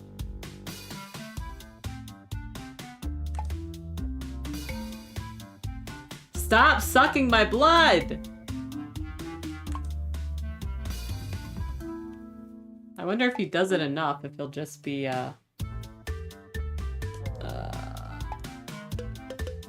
you know, like, explode.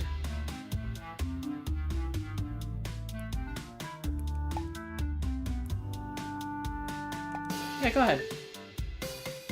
Ow. Good to know, at least. Hermit became poisoned from the caterpillar? Okay. Slingshot. Boom.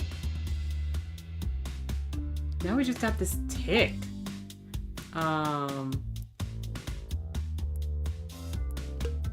Let's use an item. Let's use a button mushroom on... Can't I? Okay. There we go. Let's get him. Let's stomp this guy.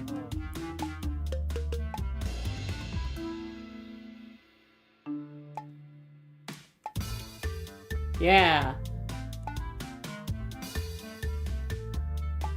Up, down, down. He's squished flat. Hell yeah. The attacker said they'd get back to you in a week.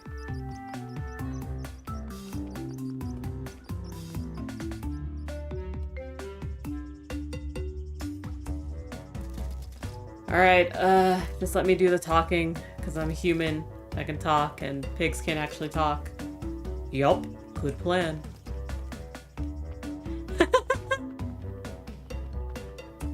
He doesn't know what to do. Skid Phoebus wants to talk. Are you the famous truffle hunter that lives in the woods?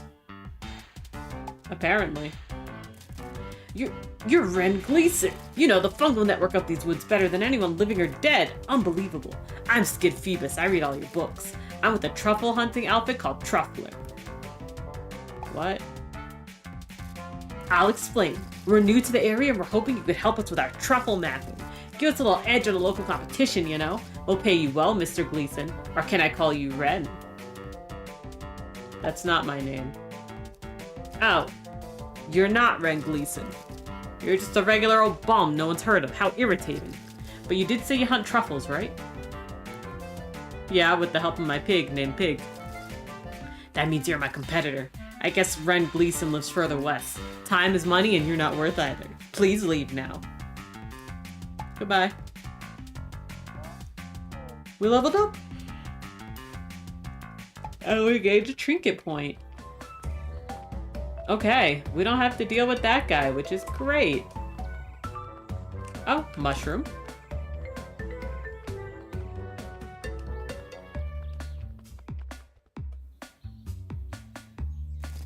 Truffler interns, we have some competition in the area. An old guy and a pig, you know what to do.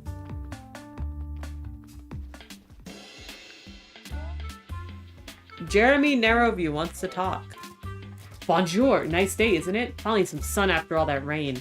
I'm here on vacation, visiting the rustic town, hiking, etc., etc. Are you vacationing here as well? I live here.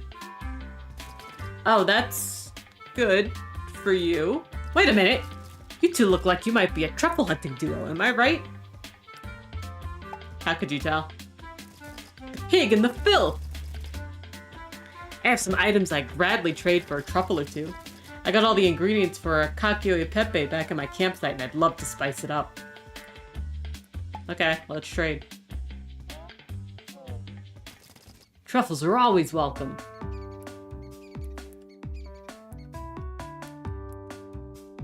Oh, I actually don't have any truffles. Sorry. Alright. Oh, good place to save. Alright, so this is all we'll do for the demo today, but this is Hermit and Pig. If you liked it, please consider wishlisting it. Wishlisting helps the devs. And this game is just really so good that you really just should wishlist it, you know?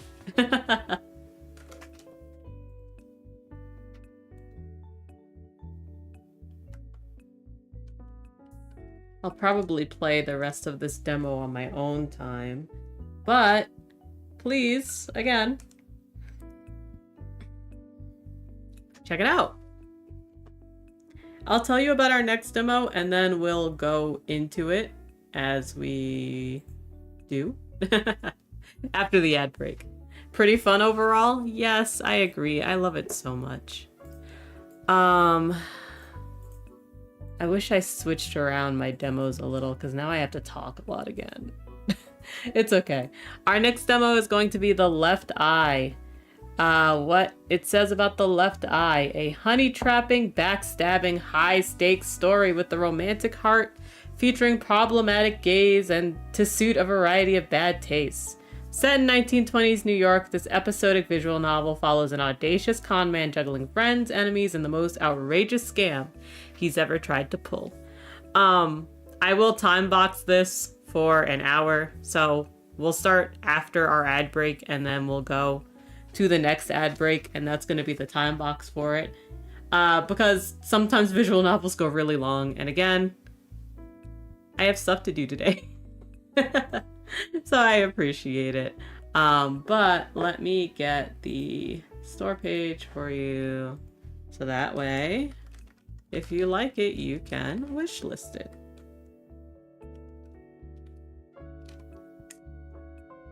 Did I press like delete? Okay, so here's the next demo we'll be playing after our ad break, and our ad break is coming up very soon. So let me make sure that this gets pulled into my game audio. And I'll take a little extra time. So our ads start in 2 minutes. I'll take a little extra time to leave now before the ads come by. And yeah. I will also make sure that we have the category set for it as well. So I'll see you in about 5 minutes. Have a good ad break.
Okay. Welcome back from the ad break. I hope you had a good ad break. Something I just noticed. Where are all of my tags? Where are all of my tags? Isn't that weird? Where'd they all go?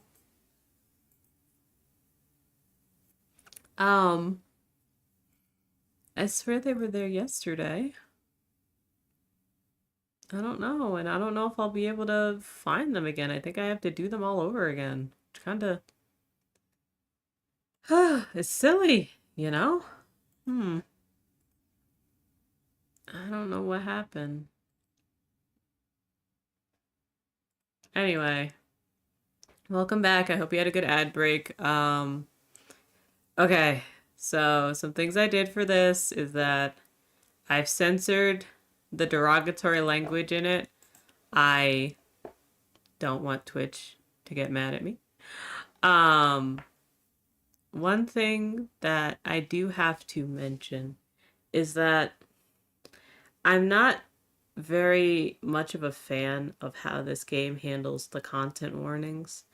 Or telling the player the content warnings. On one hand, so the way that they tell the content warnings is that they do it kind of in a visual novel style with one of the characters like engaging with you and telling you the content warnings. I don't particularly like that. I feel if you're gonna do content warnings, you need to have them very plain, easy to see, in a list so a person can see all of them at once.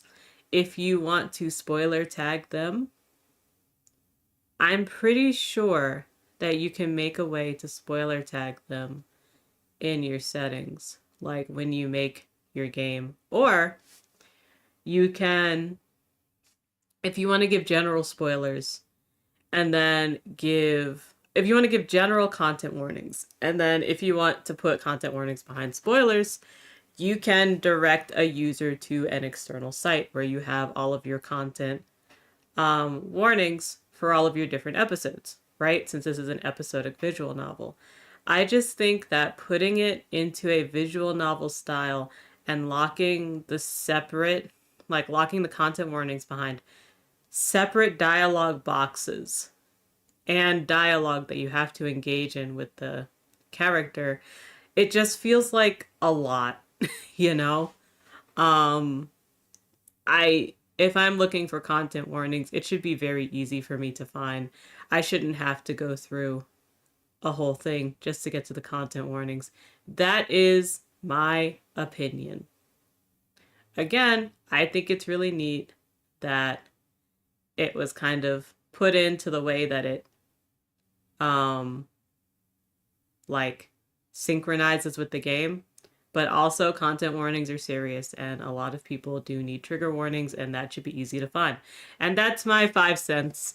Let's get into the game. You should be able to hear it, but I can't tell. Alex, are you at your computer? Can you tell me if you can hear it?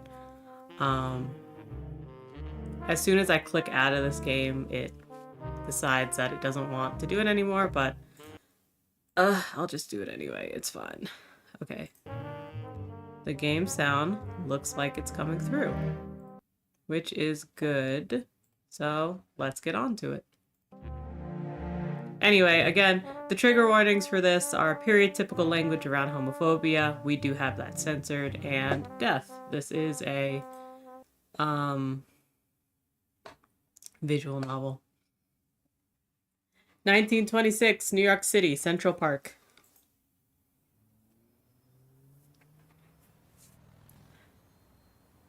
Okay, I'm wondering if there's one thing I want to check out. So there's a bit for audio description, and I'm wondering if it will read. Ah, do you feel that breeze? Heaven. It won't read. Okay, that's fine. I thought I was gonna melt in that fur coat. You were spectacular up there, Beth. Perfection itself. Back home, they'd eaten you up.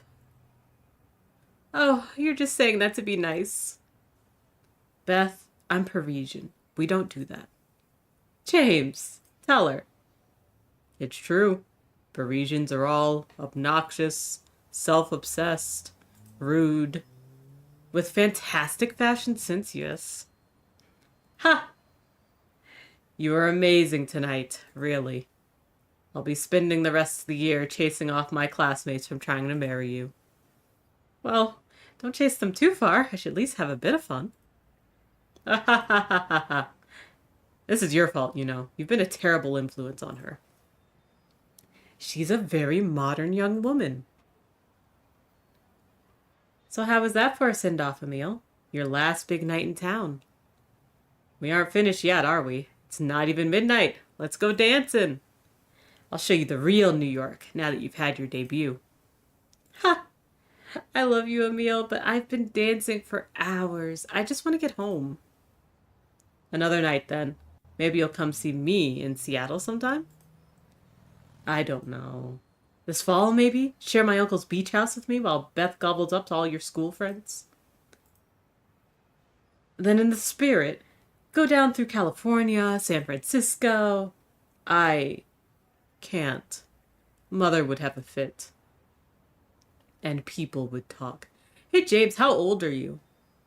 I mean, it's 1920s, so I guess, you know, everyone looked older, quote unquote. Then, you sure you won't come out with me tonight?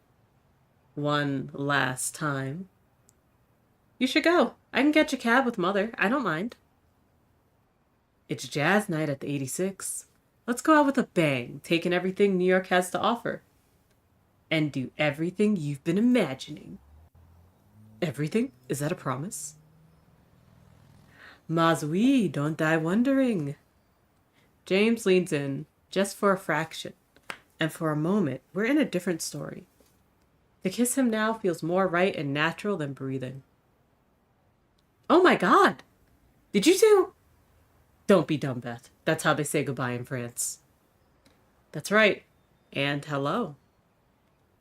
Goodbye, Emil. Ah, to be gay in the 1920s. And that's it. They walk away. I am discarded, as quickly forgotten as the plush fur coat that Beth has abandoned on the park bench. My last night in New York, and I had to go and break my own stupid heart by offering James too much, the thing he's not allowed to want. So please, don't judge me too harshly for what I did next. I was heartbroken after all. Emile Delaroche, age 25. Birthplace, Calais, France. Occupation, socialite. Current abode, the Waldorf Astoria Hotel, New York City. I hit go. Okay. I know the fur isn't mine exactly. But what fashionable young man would leave a full-length vintage vermilion mink lying around in the park? Some disreputable sort might walk off with it. Fits me nicely, and the night is young.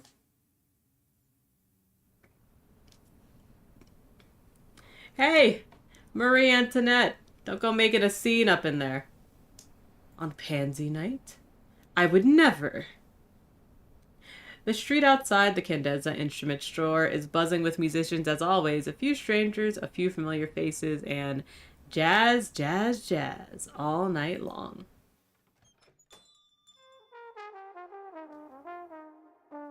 It's quiet inside. The owner, George, has cleared a little space among the various instruments on sale. So there's room for a single trombone player.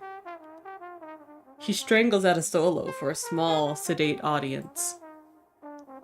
I head straight to the counter. I'm regular enough by now that George recognizes me on sight. Oh, excuse me. And waves me past. To an unmarked windowless door behind the counter. Trombone solo, more.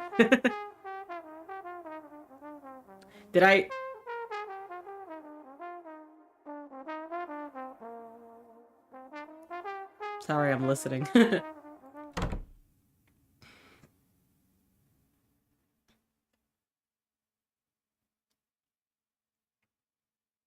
The door slams behind me as I start up a crooked flight of stairs. The corridor is narrow. Halfway up, I have to squeeze against the wall to make way for a giggling flapper and a chubby girl in a tuxedo. They stumble down the steps hand in hand. Don't do anything I wouldn't do, girls. Oh, to be young and in love, even if just for the night. I can hear a real band through the walls now, can practically taste what's waiting for me at the top of these stairs. I take the last few steps 2 at a time and emerge into the Cadenza Speakeasy. The jazz is hot, the dance floor is bustling. The gaming tables are on fire, full of mobsters rubbing shoulders with mostly law-abiding Johns waiting to try their luck. Having no taste for that particular poison, I head straight for the bar. Sup, Sesu and your 2 left eyes. How are you, Not Dan? Welcome in. I hope you're having a good Sunday. Emil, what are you doing here? Shouldn't you be on your way to the dark side already? My train leaves tomorrow. And your grandmother loaned you this matronly thing for the journey? Courtney Korkowski, age 47, birthplace New Jersey, occupation Master of Ceremonies, current abode living with his elderly aunt. Deirdre Lawrence, age 20, birthplace the Bronx, occupation singer, current abode Carnegie Hill. Yeah, kind of just recovering from a migraine last night, but you're good now. Oh, I'm glad you're good. I'm sorry you had the migraine, but I'm glad you're feeling better. I'll have you know, Courtney, that this coat was a parting gift from my aristocratic lover, who begged on bended knee to come with me.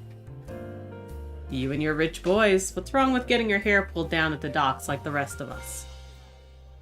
I'll take a rich boy if you're done with him. Deirdre. Courtney. I'm sick of getting my hair pulled. I want coats and boys on bended knee. Even if they are Emil's leftovers. Well, he's all yours, darling. I don't have any claim to James now. Just another dream to leave behind, along with the rest of New York. It's not that I was ever unworldly. People, of course, are pretty much the same no matter where you go. But in the heart of the Roaring '20s and the height of Prohibition, New York was a revelation to me. Only a few years ago, Courtney and I would have only been able to seek the seek the company of our own kind in dingy mob-run speakeasies. We've always been well hidden from the eyes of respectable people. But now that every bar in town is a den of vice and illegality, we offense terribles of the seedy underbelly have become the darlings of the respectable citizens who've decided they no longer care who we're taking to bed, just as long as we keep inviting them to our parties. Don't die wondering.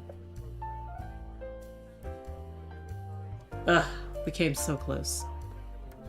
Oh my, judging by the look on Her Majesty's face right now, I think you've made her jealous, Deirdre. I was just kidding, Emil. I'm not really gonna steal your boy.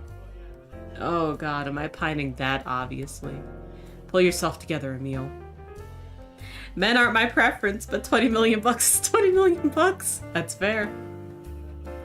Oh, don't be silly. It's not that. You know there isn't a man in this city I wouldn't share with you. I was just thinking about tomorrow, about leaving. What even is there in Seattle other than Bolsheviks and wind? So why not go rogue? Run away to San Francisco instead. And I can kiss goodbye to my trust fund, so we'll both be poor. And no offense. None taken. Besides, there's nowhere like New York. Before I came here, I never could have imagined how she felt. Nothing compares. Not even petty. The truth is too complicated. I shake my head. The city's my whole world. How could I go on without her? Well, if this is your last night on Earth, let's break a few hearts. Hi, Echo. welcome in. Thank you for the forehead kisses. I appreciate it. A round of applause for the band, ladies and gentlemen. Aren't they just marvelous? Oh God, not Perry. And if you'd like to show your appreciation, you'll find one or two of them on Vaseline Alley after the show. A wink. Laughter, applause, a few wolf whistles, the hubbub of an audience. We drink it in. But tonight, my friends, I have to announce a citywide tragedy. A spring of lavender is being plucked before its time. One of our regulars is leaving us. Excuse me, ma'am. Consider yourself excused, pretty boy. Huh? Come on, kid, don't stare. Our table's waiting. Let me guess, you ain't seen dolls like that in Seattle? Dolls like what, exactly? See for yourself. Aminette won the baby stool because Erebus walked onto it when Alfred was there, and Alfred tackled Erebus off but also fell off. They're silly. So accompanying our beautiful vocalist Deirdre, please welcome to the stage for the very last time, the Queen of France herself, Emile Delaroche. Did I get a break from talking? No. I'm not speaking in French, guys. Emile speaks in French.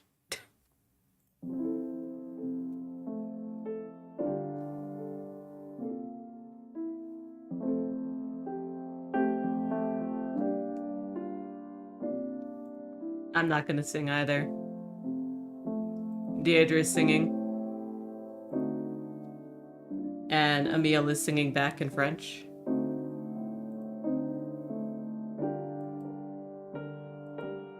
They're having a good time singing together.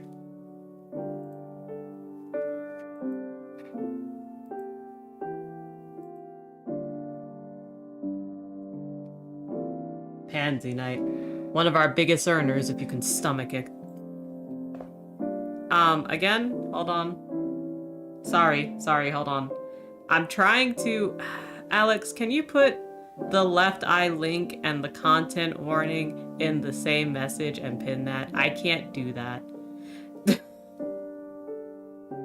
Okay, there we go. Because as a content warning, this is 1920s New York. It has period typical homophobic language. We do have derogatory language censored.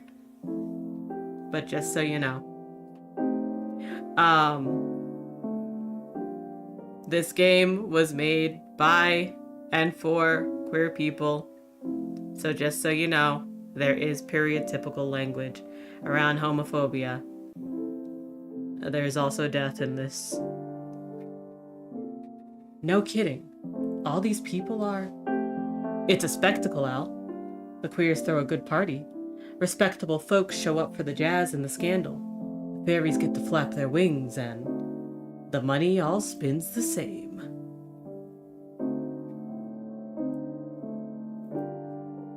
Thank you, Alex. I appreciate it.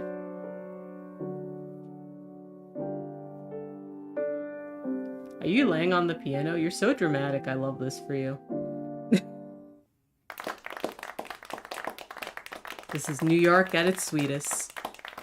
The heat of the spotlight on my face, the sweet smell of liquor and smoke in the air, the sound of the applause, I savor it.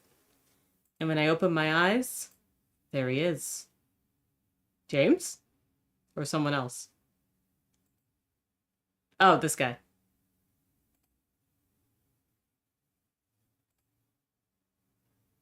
And with that, ladies and gentlemen, the queen is dead, died of a broken heart. Maybe a drink would resurrect her. Yes, a drink. Buy the girl a drink. Long live the queen. Hello, Sar. How are you? Welcome in. Thank you for the forehead kisses.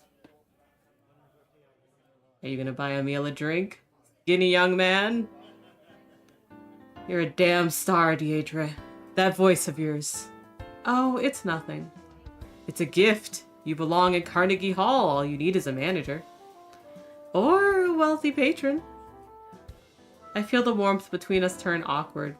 She thinks I could be her patron. I don't offer. We are rescued from our awkward silence by a figure making his way to the bar beside us. It's the young man I saw from the stage. Up close, he's taller than both of us. All sharp edges and hard angles. He's too thin for his suit and his hair slicked back so severely, you almost can't tell how unevenly it's been cut. Thank you for the watch streak, Czar. Obviously straight, unbelievably arresting. I'll have a Manhattan. His accent's hard to place. English, maybe? Hidden under years spent in America. A fellow interloper, then. Intriguing. And 2 south sides for the ladies. Oh, this is too much. I decide to...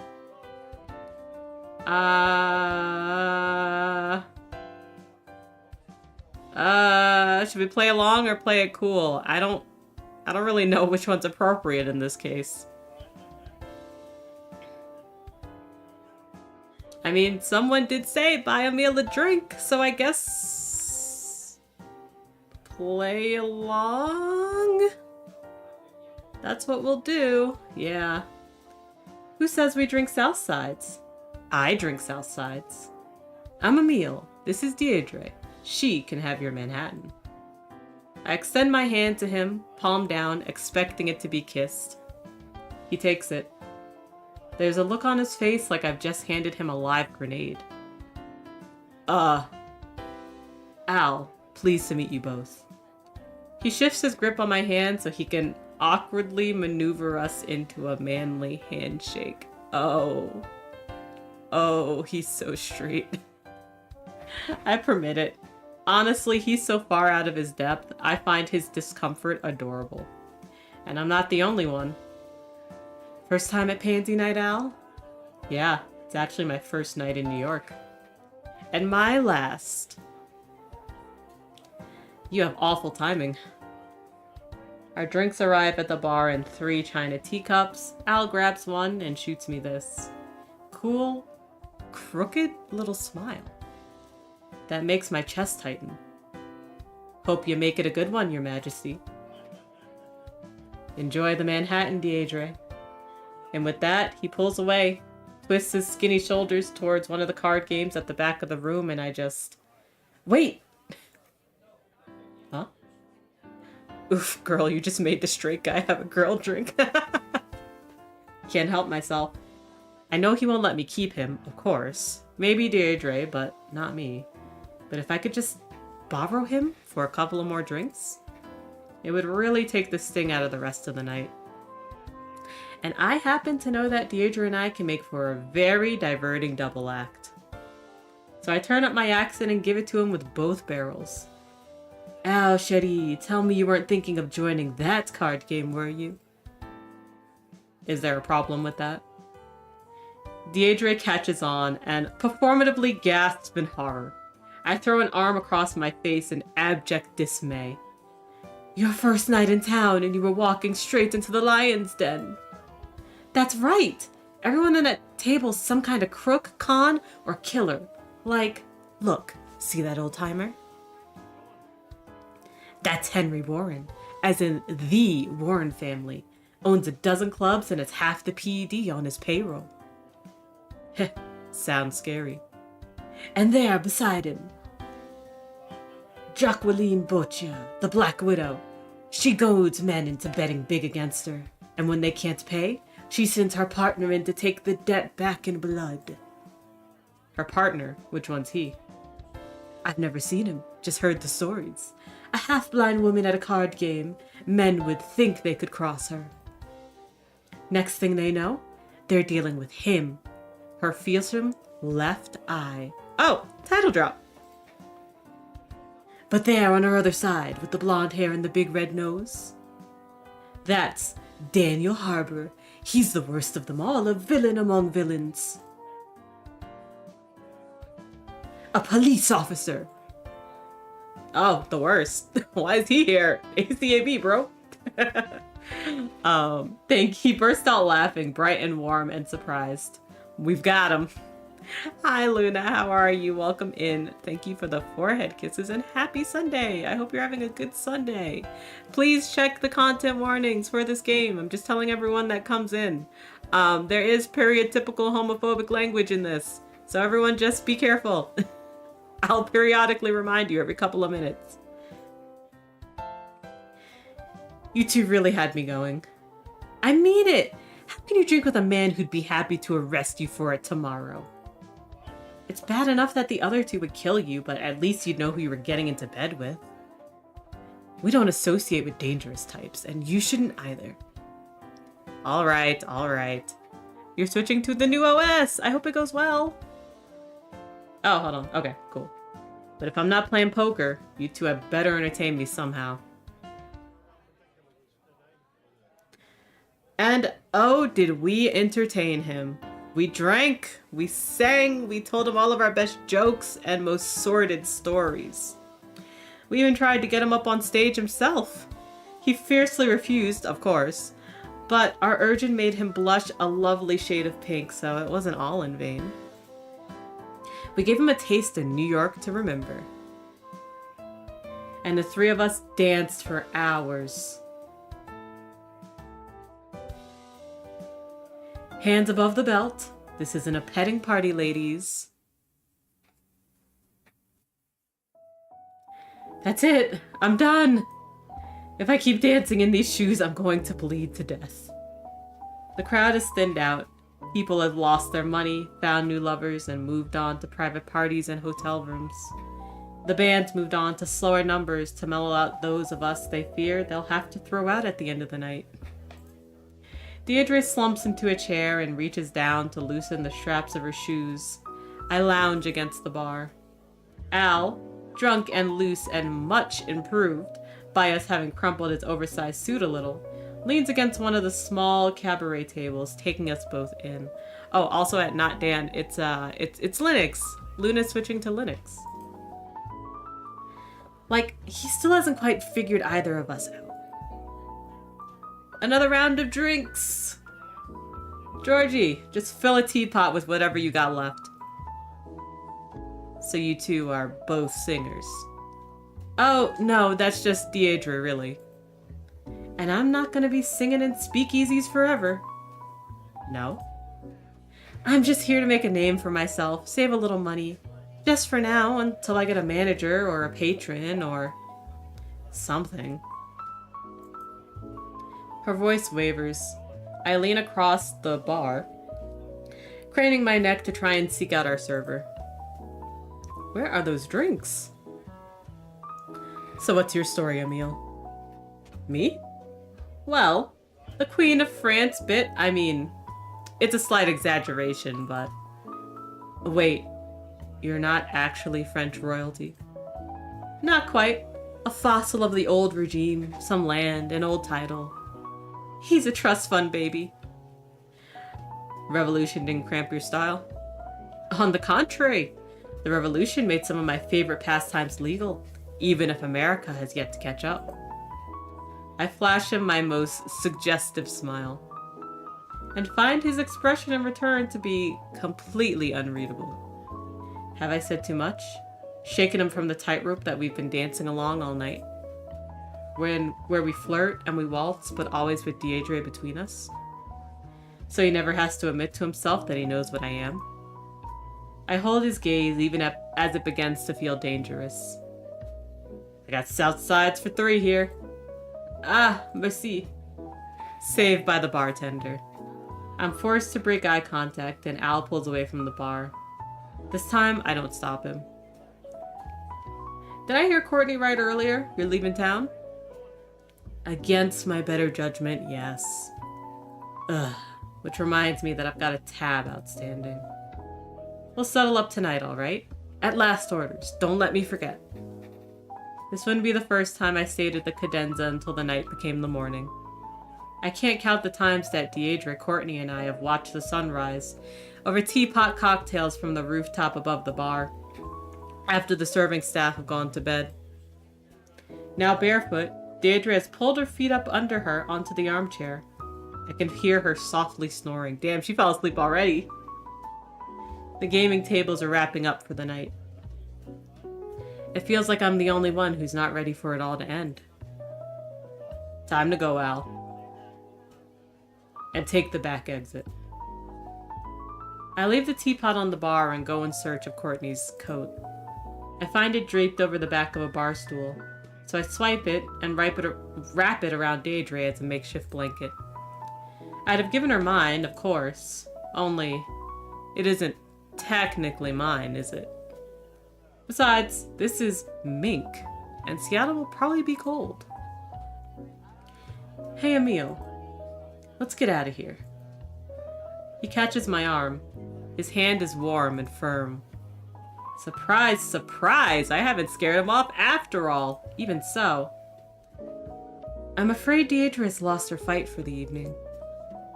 I can't quite keep the regret out of my voice, but I know the score. We don't get to waltz without a pretty girl wedged between us. But then, I know, just you and me. Emil's devious little smirk. Now tell me, how could I say no to that? I grab the teapot and Al cracks open the window onto the metal zigzag fire escape affixed to the side of the building. We emerge into the cool city air and stumble drunkenly down the narrow steps together. I must have hit my second win, because even though it has to be at least 4 a.m, I don't feel tired. In fact, I feel fantastic. Giddy, energized, light on my feet. So light, in fact, that halfway down the metal stairs, I lose my footing. My left foot catches on the metal grating of the step below me, and I miss the next step entirely. With one free hand, I make a desperate grab for the railing, but before I can get a hold of it... Ah! Watch yourself. He catches my hand, holds it while I steady myself. I swear he must be able to see the stars in my eyes. Then he pulls me down the last few steps and we're off into the streets of New York. Not Dan, I agree with you. It's not that I want to say that Al couldn't fall for Emil, but I'm also like, I don't know. Al was incredibly out of his depth like 3 hours ago, you know? Like, I don't know. So what's your story, Al? Fresh off the boat from Angleterre? He lowers the teapot from his mouth as I ask and scoffs. We've been passing it back and forth, drinking the strong, sugary cocktail directly from the spout. Hardly. We've been in America for more than 10 years now. Dad had a business in London, but when war started rumbling in Europe, he started making arrangements to get out. Smart. Shameful. I have 3 brothers. We should have been there. It's like a dark cloud passes over him as he speaks, like he's frustrated that he missed it. That said, he could have let us die just there. That's true. That's true. He could have just let us die, but he didn't. The Great War. I cut him off, perhaps a little too quick. No. No one should have been there. He looks at me with a glimpse of something new in his eyes. God, don't let it be respect. Did you fight? At first, I can only nod in response, but my voice soon returns to me. And honestly, you missed nothing. It was shit. Ha! It's the truth, and if you feel so bad about missing it, you can always fight in the next one. If I'm allowed. Our dad still has his hooks pretty deep in us. Us? Me, my brothers, our sister. He pulls the strings and we all still jump. Well, if you don't like getting ordered around by old men, I have some bad news for you about war. He laughs again. I'm not sure what's so funny myself. I do know how it feels, though, to be on someone's hook. Huh? It's not like I'm going to Seattle for the weather. My bank account is a long, long string that leads back to the hand of an old Marquis in Callias, who is desperate for me to pick one of his friend's daughters and get married already. So that's what you're leaving town for? To get hitched? God, I hope not. But on the record, yes, it's debutante season. Eligible women everywhere. I sigh theatrically. I'll find some excuse for why none of them are right for me. Stall for a few more years of open road. And what are you going to do when you run out of road? Oh.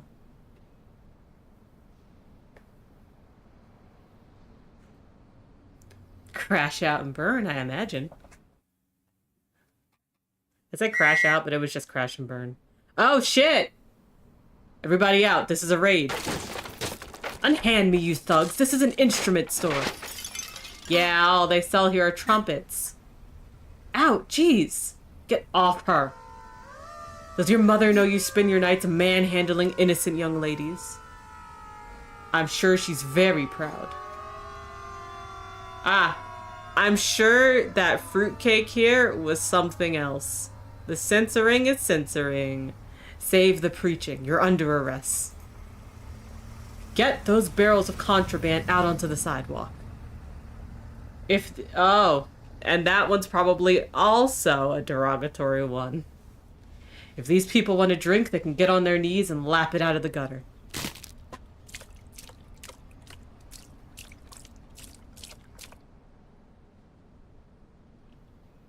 The Waldorf Astoria Hotel, 5th Avenue. Al and I walked the streets together until the stars began to fade from the sky and the first streaks of dawn began to paint it. I have this thought that, perhaps Al and Henry, they left a little early, didn't they? And Al took Emil out pretty early, huh? Wonder what that's about. Anyway. Our feet eventually led us to the polished steps outside Astoria. Ah, this is me. Of course, well, thanks for a memorable first night in town. It's been fun. He shoots me that stupid crooked smile one last time, then turns to go. And please, don't judge me too harshly. Al? But I just... Wait. Can't? My train isn't until 1 p.m.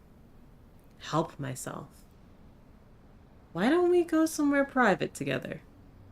He pauses, weighs my fate, then looks away. My uncle's putting me up.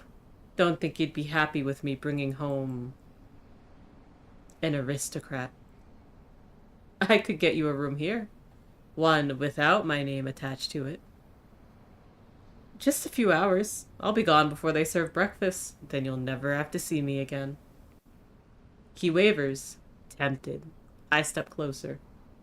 I want him to feel the warmth of my body through his clothes. Want to smell his cologne. No awkward moments at the same bars or the same parties. No seeing each other with newer, younger lovers. Goodbye, Emil. Nothing to ruin. I'd break your heart. You wouldn't have time. And then Emil sings, I'm not gonna sing. The lines slip out before I can stop myself. I don't have Deidre's voice, so my singing just wavers in the air between us like the faint smell of desperation. Jesus, I must have drunk more than I realized. How pathetic. But Al doesn't laugh. Instead, he surprises me again. I can't take you to bed, Emile de la Roche, because you don't associate with dangerous types. But you aren't... I am. I'm the very, very worst. No. I'm Alexander Warren, as in the Warren family. I freeze. My uncle is... So, Alexander Warren, and then it changes to Alexander fucking Warren. My uncle is Henry Warren from your villain's card game back at the Cadenza. My old man back in Seattle is Eddie Warren. That's the family business. He takes my hand again, palm down, and raises it to his lips with absolute certainty. Now we get the title card. Alexander Warren. Age? I don't know, early 20s? Birthplace? London, England. Occupation? Bootlegger. Gun runner. Scary, murdering bastard extraordinaire. Current abode? Sleeping on Henry Warren's sofa? Sorry to disappoint you, Your Majesty. He releases me, and I watch him as he turns and walks away. Only once he's out of sight do I realize I haven't taken a breath since the moment he took my hand. I unfreeze, turn on my heel, and start walking, away from the Waldorf. Off the main streets. Alexander Warren. I check behind me before turning onto a narrow side street. The floor is littered with broken glass here. Store windows are covered by painted boards. And vagrant workers sleep huddled against the walls of the cheap tenement buildings. I walk faster as if I could catch up with my racing thoughts. My hands are shaking, breathing shallow. I glance over my shoulder again, but I'm not being followed, thank God. Alexander fucking Warren! The nervous tension burning up inside me finally wins out, and I break into a run. There's a flop house on the next corner with a hand-painted sign in the window. It promises a room and a hot bowl of soup for 25 cents, or a patch of dry, empty floor to sleep on for 10. I catch hold of the doorway and let my momentum carry me around the corner and in. That's true. Uncle was there and saw them together. I don't slow down. The fur flaps behind me as I practically sprint through the lobby, dodging between the sleeping bodies of laborers, transients, and drunks who didn't quite make it home last night. I head straight for the stairs. My heart's in my throat. I am electrified, terrified, elated. Change of plans. We can't go to Seattle. Oh my God, you're the left eye. Tell me this isn't because you've fallen in love with that shithead you were dancing with all night. Jacqueline, that shithead was Alexander Warren. In my excitement, my accent slips. The sing-song tone of rural Northumbria bleeds through my usually perfectly cosmopolitan French. Jacqueline, of course, remains French. What? But Alexander Warren's in Seattle. This was his first night in New York. She stares at me. I can practically see the cogs turning. I did see the old man give him the tap to get out before the police raided. Because he's his uncle. And Jackie, he came on to me. You know what this means. Rianne's information is good. This plan might actually work. Alexander Warren's gay. And he's gonna fall in love. With me. And that, darling, is what we in the business call a midpoint twist. That bombshell moment where we reveal that the dashing romantic hero is up to his neck with the cold-blooded killers. What? Oh no, not me. We're talking about Al here, the Warren family. Compared to that, Jacqueline and I are barely worth sparing a thought over. We start the morning by going back to the drawing board, reworking our plan to factor in an extended stay in New York. Or at least Jacqueline does. I may have taken a little break to get myself a cup of coffee and a pastrami on rye. She's still poring over her papers when I get back.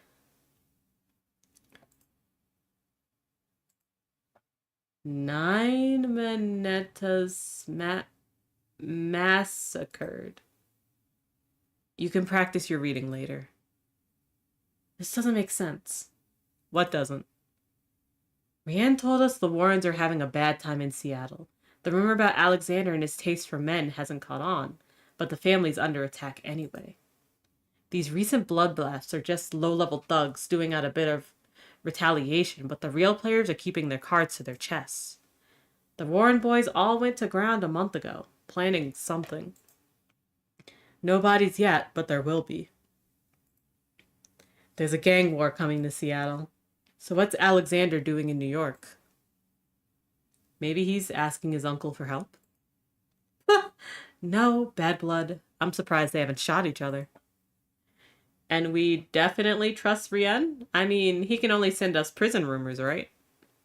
We trust him. She's never going to budge on that. I permit myself a nice, long sigh and bite of sandwich. The effect is reviving. A thought hits me. You know, a gang war could really work for us. Don't give me that look. Imagine, you're king shithead, Eddie Warren. I gave her a second to get into the headspace.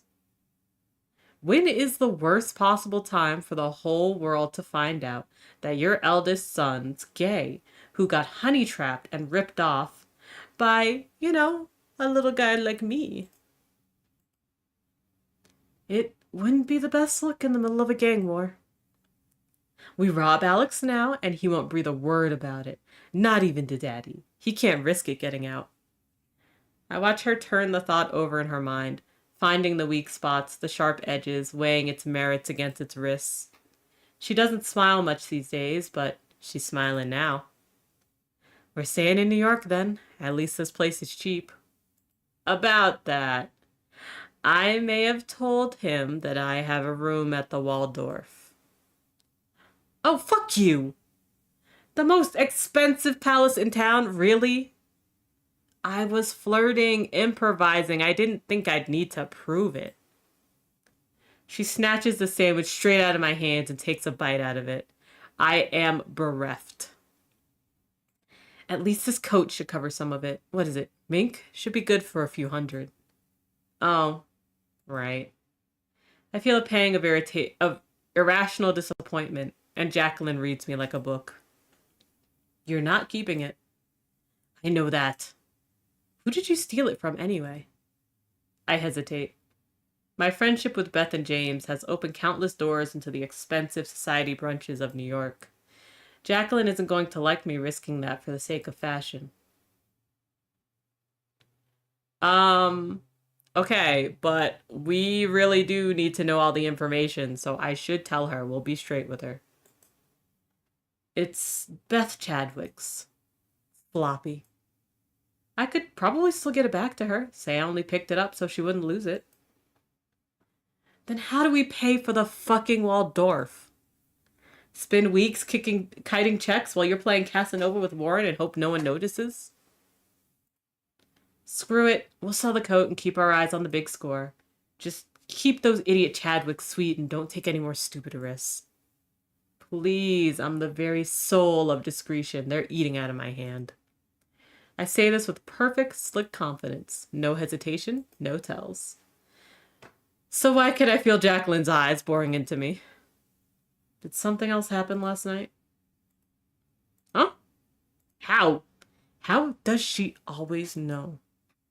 Emil, what aren't you telling me? Fine. I tried to kiss James, all right? Ha! Knew it. Don't try to con a con, Bart. My name is Emil. I'll call you Emil when you sort out your accent, you backwater. What is that word? I don't know, but she's definitely insulting him. A moment, please. I want to make one thing absolutely clear. Bartholomew Hastings. Age 25. Birthplace Hexham, Northumberland, England. Occupation con artist. Current abode the bottom bunk. Jacqueline Bautier. Age 39. Birthplace Lyons-sur-Mer, Normandy, France. Occupation career criminal. Current abode the top bunk. Only 3 people on Earth get to call me Bart. Jacqueline, Rienne, and my mother. Not you. I don't care what my birth certificate says. You can call me Emile de la Roche, the Queen of France. Hell, call me the left eye for all I care. Just not Bart. And he says something to her in French. I'm assuming he's swearing at her. And I think she's probably saying that his French sucks. Yeah, they're fighting in French. Thank God I'm not a man, so you don't try to crawl into my lap as well. He rejected me anyway. James, that is. Good. We don't want a repeat of what happened in Tulsa, do we? A chill goes down my spine. Ah, French derogatory for an English person. Okay, thank you.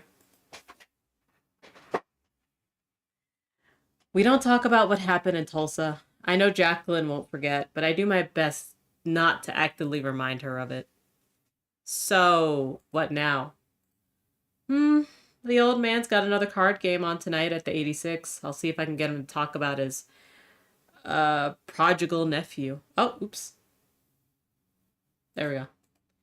I suppose that means I'm pawning the coat. I mean, if we can get a good price for the tatty old thing. Ha! Not a chance. I'll take the coat. You better get to the station. Grand Central Station. Believe me, buddy, I get it. You're just trying to do your job here. But I'm begging you. This trip was supposed to be our honeymoon, but since the old lady came down with influenza, they don't know if she'll make it. If you could just find it in your heart to refund us. Jesus, Mary, and Joseph, fine. He practically throws the money at me. Buddy, you're a king among men. Bless you. And wear a goddamn handkerchief, you animal.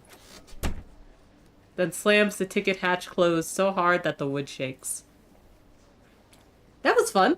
I don't get to do my salt of the earth New Yorker accent very often nowadays, so it's nice to get a bit of practice in. I tucked the money into my back pocket in turn, intending to slip away in the rush of morning commuters. But before I can disappear into the crowd... Oh, okay, there it is. Emil.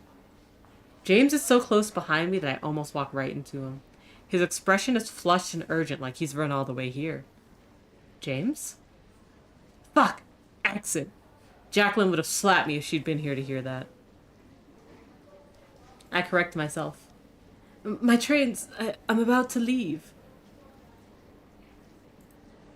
Thankfully, James doesn't seem to have noticed. Now face to face with me, he shifts into pure relief. I know. I was afraid I'd already missed you. I hate how we left things last night. You really are important to me, Emil. His tone is soft, and there's a bittersweet tenderness in his eyes that I thought I'd never see again after last night. I feel a tug of warm, fond longing in my chest. This is how things always were between us, though. This mutual, unspoken desire for something I was too afraid to reach out and take. Love? Perhaps not. Lust? Definitely. But for James, longing more than anything, not just for me or my attention, but for the other more sublime man who he could only be when no one was watching, who I only met late at night when we had outlasted all his other drunken friends and his respectability couldn't be threatened. It's the one thing I have that he can't buy, that he can't even understand. Not Dan, you gotta go, but this definitely has your interest. Yeah, mine too. Definitely, if you like it, wishlist it. It helps the devs. I think it has an early access coming out soonish, so definitely check that out. And, yeah, have a good one. Thank you for stopping by. I really appreciate it. You can't even understand how I'm Emile de la Roche, flamboyant and sensitive and catty and queer, in the sunlight as well as in the shade. How my Khan is more truthful than anything in his entire life. I want to tell him that it's all right, that he did nothing wrong and that we'll always have spring in New York, that even though we've missed our moment, the sweetest fruits are those untasted. The most perfect love affair are the ones that we only almost have. Oh, James. But that doesn't mean that you can take things that don't belong to you. Fuck! Best coat. Just give it back and we'll forget this ever happened. It's 1:01. We left the flop house at 11. I mentally calculate the 15 minutes we'll have taken Jackie to get to the pawnbrokers. That coat is long gone. I choke back all my stupid romantic goodbyes and fumble for an excuse instead. What? Why would I have your sister's coat? Maybe you're trying to punish me because I wouldn't give you what you wanted last night. He enunciates what you wanted with sharp, hard consonants. Somehow he makes them sound violent, repulsive. I feel a flare of hot, angry humiliation. I don't have time for this. What I wanted, all I wanted was my train. Everything I own is on that train. James is thrown by my lie and I see a flicker of doubt cross his face. Did he just make me lose all my earthly belongings over some weird hunch about a coat his sister lost? I round on him, spitting bile, twisting the knife. I have bigger problems than your sister's ratty old coat. Why don't you just buy her a new one? Because the diamond choker our grandmother loaned her for the night was in the pot. Yo! Hey, yo! It's a family heirloom. Irreplaceable. Fuck! How could I have missed that? Oh god, please let Jackie have checked the pockets on this stupid coat before she pawned it. Then, I'm sorry, James, but you should be searching your servant's pockets, not mine. If you didn't take it, why not prove it? We'll go to whatever club you ended up at last night. Find someone who could confirm you didn't have it. We definitely can't do that. I shake my head with as much disdain as I can muster. As if his suggestion is an insult to us both, so garish that I won't even dignify it with an answer. We have ads coming up. I'm going to go through the ads. I know I said I'd time box this at an hour. We'll do an hour and a half. Goodbye, James. I go to walk away from him, but James has other ideas. He grabs my arm. Not tight enough to hurt, but tight enough to send a message. If only he'd been so forward last night. I'm trying to do you a favor, Emil. Trying to settle this as friends. Or at least gentlemen. Oh yes, you've shown me what kind of gentleman you are. If we can't do that, then you can explain your side of this to the police.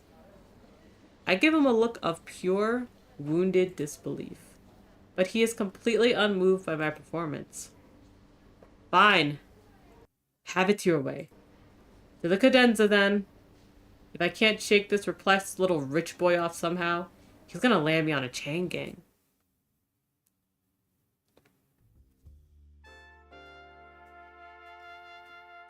Bonsoir, gentlemen. Evening, Jackie. Deal me in. How about a new house rule after last time? No wedding rings? Agreed. I can't fence the cheap shit you assholes wear. That's some accent on you. What? I swear I was talking to a guy with the exact same one yesterday. Calais? Normandy. But I'd know an English accent anywhere. You're from London.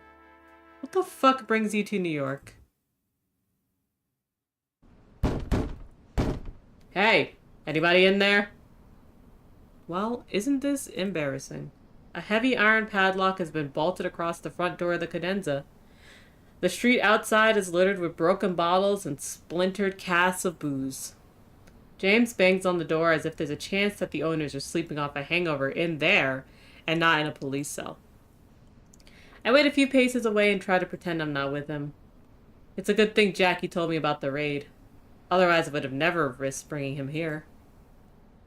Must have been raided after I left. Is this my fault as well? It comes out short and bitter. Don't laugh at me.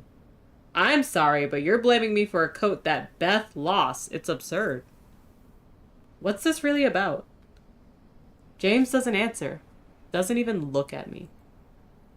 Last night, if I embarrassed you, if I ruined our last moment together, I'm sorry. You don't need to punish me. I reach out gingerly to touch his shoulder. A tiny act of comfort. It doesn't need to be our last moment. He sighs, and I feel a little of the tension finally drain out of him. Mother will spit venom when she finds out about that choker. Oh, let Beth explain it to her. She's the one who left her coat lying around on some dirty bench, not you. This was never your mistake, so stop torturing yourself trying to fix it, mon ami. He nods slowly, taking this in. Thank God he's actually listening to me. On some dirty bench. Oh shit, he was actually listening to me. I was starting to think... The carriage, maybe the dance hall, but you... Of course you know exactly where she left it. For goodness sake, James, you're acting insane. I can't believe I almost let you. Hey, welcome back from the ad break. Hope you're having a good ad break. We're going to the police. No. Tell them whatever the story you want. No, no, no. Let's not do things we can't come back from. What did I say? Did I not say ad break? Did I say something else?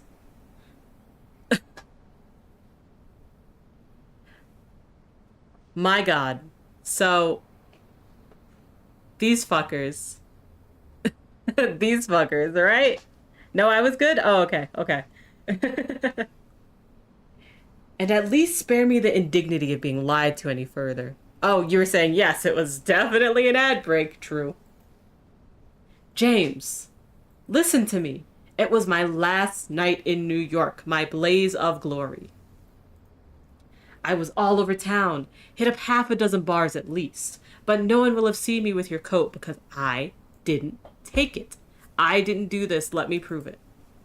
I stare him dead in the eye, trying to channel the absolute conviction of the righteous. I don't need him to have total faith in my innocence, just a hairline crack of doubt in my guilt. And if I have to drag you through every goddamn bar in this town to convince you, so be it. Check. So what made you bring the French Peasant Act to the New World? Didn't you hear? There was this war.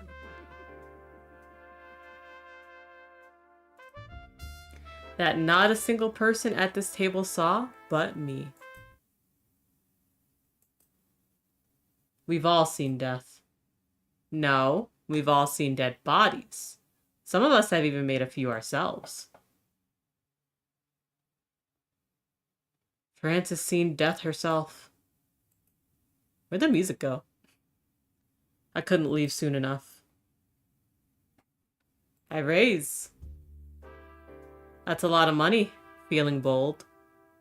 I just think you know when to walk. It's how you survive going toe-to-toe with the scariest men in New York. Scariest man in New York isn't here. Who's that, your left eye? Ha! There's an old saying back in Normandy. Shut the fuck up and play poker.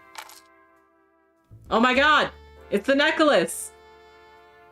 Okay, good. She found it. I raise. Last night? I don't remember you. I was dancing on a table in a tuxedo. How do you not remember me?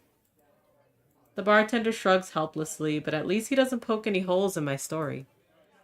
This is a waste of time. I'm going to the police. What? But we've hardly even started. He pulls away from the bar, but this time I'm the one to grab his arm. A cute flapper picks up a tray full of drinks and waltzes past us to a table full of red-faced office workers. This place is quiet right now, but by tonight it'll be total chaos again. Can we at least get a drink? Ugh, you have me so on edge. That thing you just said about the police. He means to arrest me, not you. I pull my hard-earned refund out of my back pocket. I'm willing to pay for this distraction if it gets me off the hook. Fine, I'll have an old-fashioned then. From a Canadian bottle, thank you. Not whatever bathtub moonshine you serve most people here. Oh my God, you're so rich. Hey, Emil, take this guy out. A house highball for me, thank you. The bartender hesitates, glances from me to James, then back to me again. Isn't that kind of a girly drink? Oh, hear that, James? Looks like I'll be one of the girls today. I slide a few extra dollars discreetly across the counter. Yes, and I'd like it exactly how you'd mix it for one of your girls. He nods, takes the money. We have an understanding.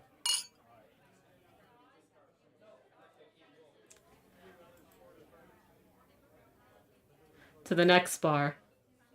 Around 11? Come on, you wouldn't forget this face. Man. Emil is really making this work somehow. Sorry, kid.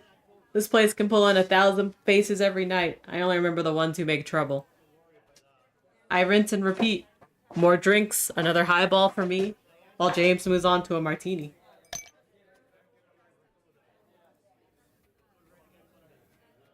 Very butch, isn't he? On we go. Sorry, I wish I could be more help. Was your friend here with you as well last night. Now him, I'm certain I wouldn't forget. Just me, thank you. Anyway, we'll take a house highball and a Sazerac. Pour one for yourself while you're at it. She giggles and practically skips back to the bar. Now there's a girl who knows how to fill a tip jar. Good for her. We sink our cocktails and move along. By the time we reach the next bar, the drinks are finally starting to catch up with him. And he's loosened up enough that he steers us to the bar to order without any hinting or wheedling from me. Yo, Emil did it. A bottle of Dom Paragon. Hell, everyone grab a glass. My friend here is paying. No kidding, I gotta get me a friend like that. I fork over the cost of the drinks. James seems to finally be distracted. I begin to sidle away from him, painstakingly slowly. If he would just turn his head another inch, I'm certain I'd have time to disappear. I barely make it half a foot down the bar before he grabs my arm again. Is he onto me? Or is the booze just making him handsy? I think it's the latter. Why don't you grab a drink, Emil? Don't be a wet blanket. This is exhausting.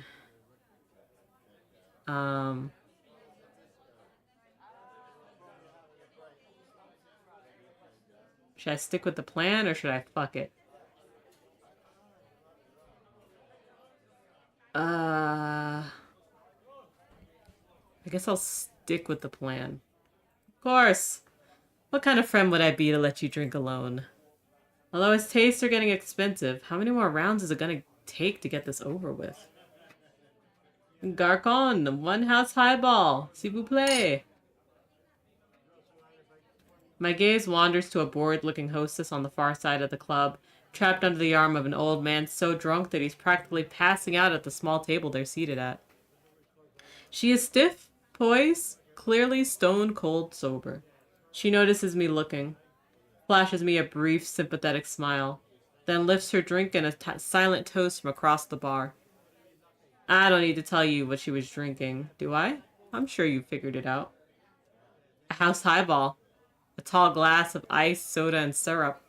The drink of choice at those fine establishments where the hostesses need to be able to stay sober all night while they coax gullible men into buying drinks. Yo! Yo! Wild as fuck. So the first guy noticed it and was like, I gotcha. Wink. Wild. Wild. After drink, after drink. Or as I said earlier, tonight, I'm one of the girls. Wild. I didn't see that coming. Club 86 is bright, clean, and heaving with socialites. I prefer the sultry smokiness of the cadenza personally. But it's got a bar, and I make a beeline for it. James lags behind me a little. I hear him laughing and carousing with the press of reviewers by the entrance.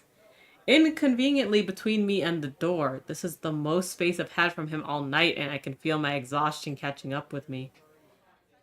I'll have a double gin and tonic and a house highball, please.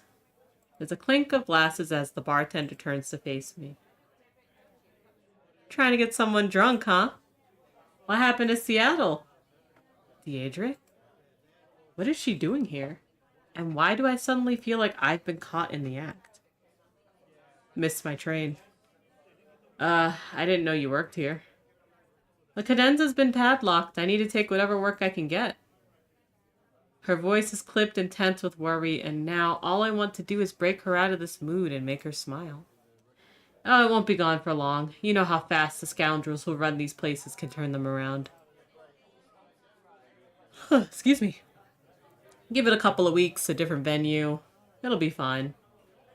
For you! It'll all be fine for you! I'm speechless. Deirdre's never so much as spoken a sharp word to me. But I see now that she's not worried, she's seething. Courtney's in jail. They couldn't get him for bootlegging, so they're charging him with obscenity. Oh, but the cadenza will reopen somewhere else in a couple of weeks, and all the mobsters and the drunks and the people like you will be fine. Why are you angry with me about this? I'm not. She is. I've never seen anyone mix drinks so furiously. Hey, how much did that train to Seattle cost? The one you missed. Enough to cover Courtney's bail? Enough to pay my rent? Anything I could say right now would only make this worse. She waits for me to answer, but I say nothing. Her anger ebbs. I'm sorry. I know it ain't your fault. No one controls it, being born rich, born poor. But sometimes I can't stand you for it. We laugh together, we dance together, and I forget that I don't ever get to play by the same rules you do. Daddy's money, chalets and hotels, and Paris and fucking Seattle. What I do to afford just those train tickets, just the first step to get out of this town and do something different, and you missed your train like it's nothing. I wish I could tell her everything. That I was born dirt poor. That everything I have is stolen from my cufflinks to my name. That everything they have is stolen as well, and the only way to beat them is to get in on the con. That sometimes I can't stand myself either. A meal. And then my aristocratic lover arrives and slings his stupid drunken arm around my shoulders like we're a couple of Harvard chums. Where the fuck are those drinks? Ugh. I turn my face away in shame. Anything to spare me the look in her eyes. Good game, gentlemen. Props to Jackie for keeping it interesting, betting the crown jewels. Have a drink on me at the bar if you need to drown your sorrows. I'm done for the night. Oh, did he take them? Did he win? Henry, before you go, I like him, your nephew. But he asks a lot of fucking questions for our kind of game. Point taken. I'll have a word. Been telling you his life story, has he? I swear with every speakeasy we go to, James's voice gets louder. His grip on my arm feels tighter and sweatier. Well, if you're looking for a rich man to marry, I wouldn't get your hopes up for this one, princess. He sneers at me. The bourbon on his breath makes me want to gag. You're not his type. I am done. Would you get the fuck off me? I wrench my arm away from him. James tries to hang on, but he's drunk and I'm at my absolute limit. I shove him hard with my free hand, twist my arm one more time, and I'm free. I stumble backwards, triumphant, and crash right into the path of Henry fucking Warren. We hit the floor together with a sickening thud. I land on top of him. I'm instantly regretting every dinner invitation I've accepted, every confection I've indulged in, every cheese course I've provoked in the last 6 months. I scramble to my feet in a panic. We're surrounded by square-shouldered men and panicky waitstaff. Oh, mon Dieu, are you all right? Monsieur, I can't apologize enough, please. Henry rises stiffly. Relax, kid. A few members of his terrifying entourage go to help him up, but Henry waves them off. I said relax, it was an accident. I'm not old. You're not angry? These things happen. It feels like the whole of the 86 breathes a collective sigh of relief, or maybe it's just me. Henry's men pull away, but the man himself lingers for a minute. He looks me over, cracks the same crooked smile I saw on Alex's face last night. I'm just glad to see you save the fancy dress for pansy night. What? Oh, God. Henry turns to go, and I pray silently that James isn't actually stupid enough to think he should chase down a mob boss over Beth's lost coat. Wait, sorry. But of course, never bet against stupidity. What do you mean by that? What fancy dress? You don't know? Your buddy put on a hell of a show at the Cadenza last night. Here it comes. Flat on his back on our grand piano, singing in French in a big fur coat. Fuck! How mortifying. Henry gives a big, booming belly laugh and walks away. Seems like a pretty good sport if you could ignore the body count. James looks stunned, poor thing, mouth hanging agape like a gutted fish. I am completely out of ideas. I turn to the bar, dig my hands to my pocket, and pull out everything I've got. No notes, change, everything. After 5 rounds of drinks and a bottle of Dom Perignon, I don't know there's enough cash left to buy any train tickets, but I drop it all in front of Daedre. I know I haven't been a friend you deserve, not to you or Courtney. I wish I could fix that, but... Just for a second, I drop my accent. I drop the whole act. I offer her a faint smile. Well, keep the change. Yes, I know. It means nothing to her, of course, if she even notices it at all. This performance is only really for myself, but just for that 1 second, I get to pretend I'm actually her friend. Then our time is up, I step away from the bar. I knew it. I knew you took it. No more denying it. Time to crash and burn. Your fucking coat. Fine. Yes, I took it. I wore it. I lost it. That choker. There was no fucking choker. There was a few dollars in one pocket. I spent them. Lipstick in the other. I wore it. There was no choker. Then why the lies? Why drag me all over town if you've got nothing to hide? Because I thought you'd be easier to get rid of. Because I was trying to spare your feelings. What are you talking about? You're so certain I was hurt last night, angry, crushed by your rejection? But I wasn't. I went out dancing. I had fun. I tried to cook up the most incendiary lie I can muster. The last time I saw Beth's coat, it was being stripped off me by a man who took everything you wanted from me. The words are barely out of my mouth before James grabs me by the collar. He throws me against the bar. Glass shatters. Deirdre screams. His face is flushed, red, and contorted with rage. Eyes blazing, nostrils flaring. I feel like I'm seeing him for the first time ever. Yo, he's got us in a chokehold, literally! I twist, trying to get away, but James gets his hands around my throat, holding me in place on a bed of broken glass. I'd be enjoying this if he wasn't about to punch me in the face. Although, just for a second, as he draws back his fist, a sick frisson of anticipation seizes me, and my mind goes to the thrill of impact, of pain. Bastard. But before James can lay into me like he wants to, that's enough. The action around us freezes, just as it did when I crashed into Henry Warren. Perks of a family business, I guess. This isn't a boxing club. We've got rules about fighting. The pressure on my throat relents. I snatch a breath of the bar's humid air before James adjusts his grip to seize my collar rather than my neck. He yanks me upright. Sorry, we're taking it outside. Like hell you are. You go chase yourself. He stays. Alex steps up to us, all swagger and machismo. The memory of him as the flustered little straight boy I took such pleasure in tormenting at the cadenza feels like a distant dream. No, wait. James's words slur from the drink, but his grip on me is unrelenting. He's never going to let this go. Not after the humiliation I caused him. Oh, between you and me, let's call it what it is. Jealousy. The dream of the person he longed to be was propped up by my desire for him. I've gone and spoiled it by not being heartbroken enough.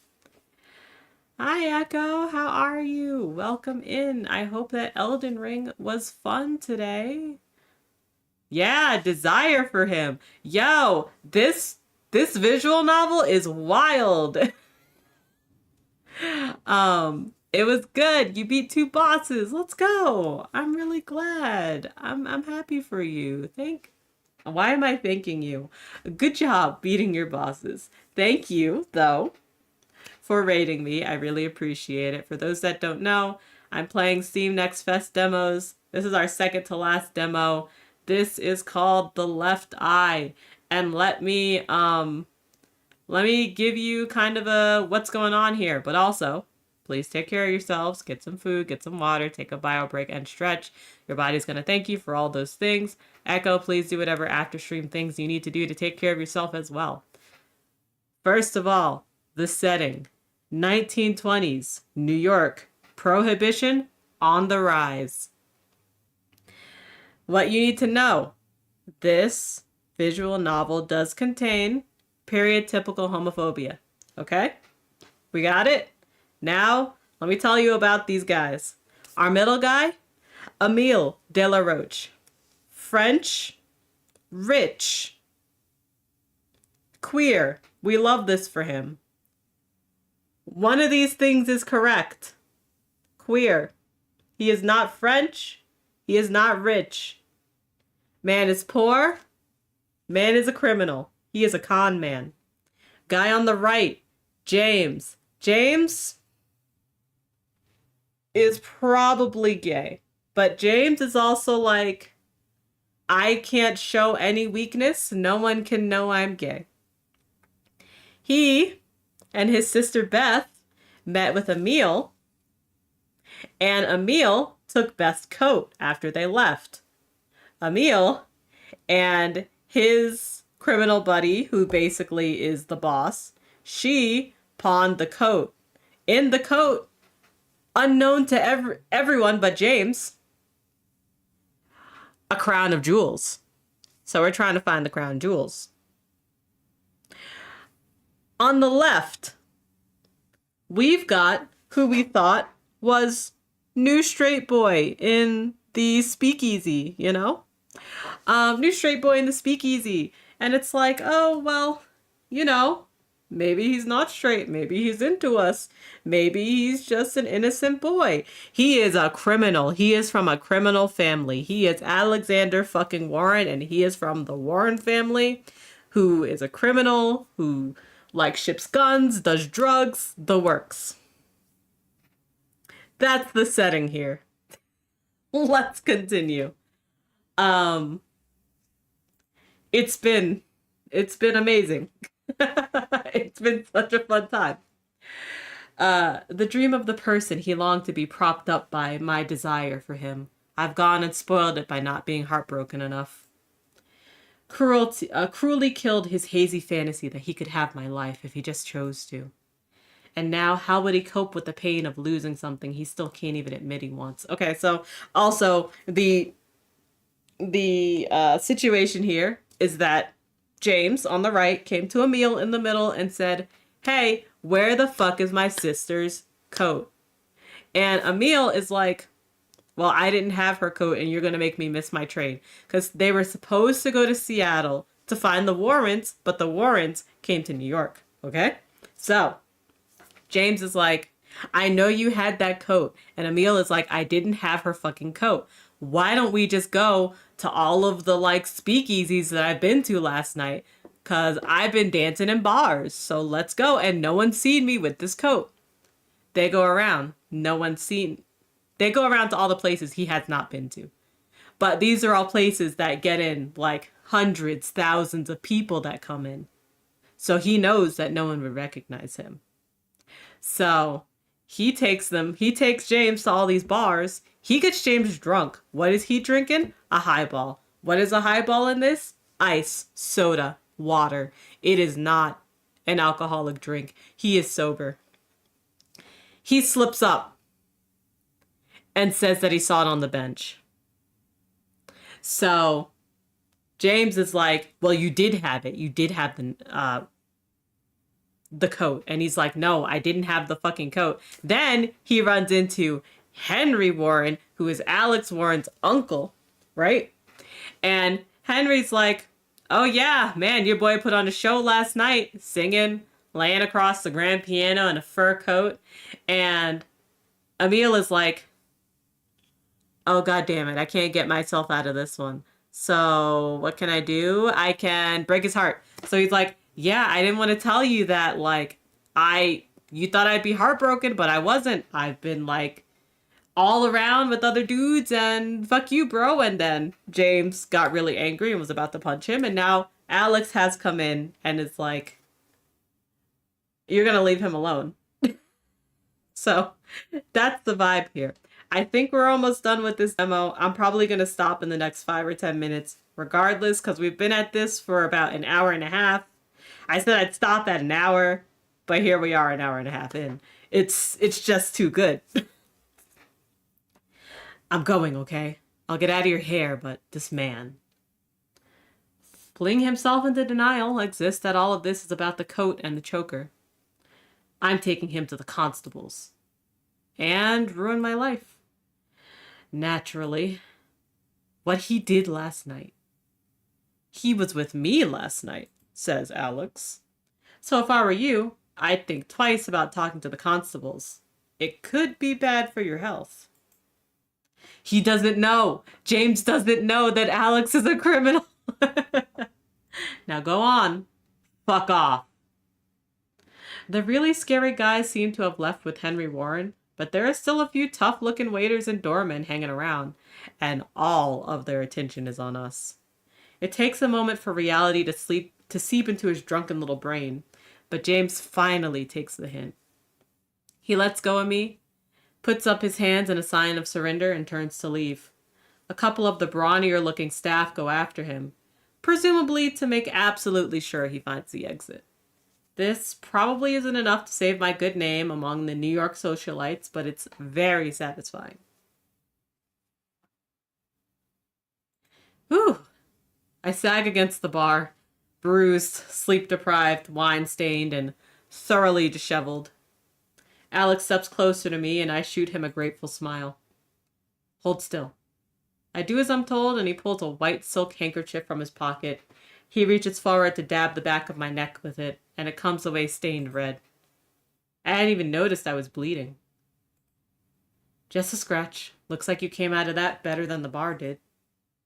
Come on, Your Majesty. Let's get you cleaned up. As he offers me his hand. Now tell me, how could I possibly say no to that? Damn it, Emil. At least clean your blood up off the goddamn bar before you waltz off with another guy. Keep the change, he says. Fine, I will. And you can keep your damn boyfriends if they're all as nice as those two. I'll take my chances at the docks with Courtney. Huh? The crown jewels! The jewels! The crown! Oh my god. Oh my god. I know what you're thinking. Impossible. Fantastical. How did our dashing, deaf darling Emil pull that one off? Some would say that it's magic and that a good magician should never reveal their secrets. But I prefer to think of it as a dance. And choreographers will tell you all sorts if you catch them at the bar after a show. So, remember way back in the flop house when Jackie said, the old man's got another card game on tonight at the 86. I'll see if I can get him to talk about his prodigal nephew. Well, Jacqueline and I have been working in New York long enough for me to know what kind of time that card game wraps, so while I was working on plan A... Anyway, we'll take a house highball and a Sazerac. A Sazerac? Pour one for yourself while you're at it. I was keeping one eye on the clock. If I couldn't shake James off, plan B was to lure him to the 86, right as Jackie's card game was letting out. A gamble, I know. If she folded early, I'd have been fucked. But, you know when James was like, Emil, where the fuck are those drinks? And I was like, ugh. You remember how I looked away? I was humiliated. I was disgusted. I was scanning the joint for Jacqueline. And luck was on my side. She saw me. I jabbed 2 fingers towards my neck. If she had the choker, then she'd know exactly what I meant. If not, she'd see me miming a cutthroat, which would be fair enough because I was dying out there.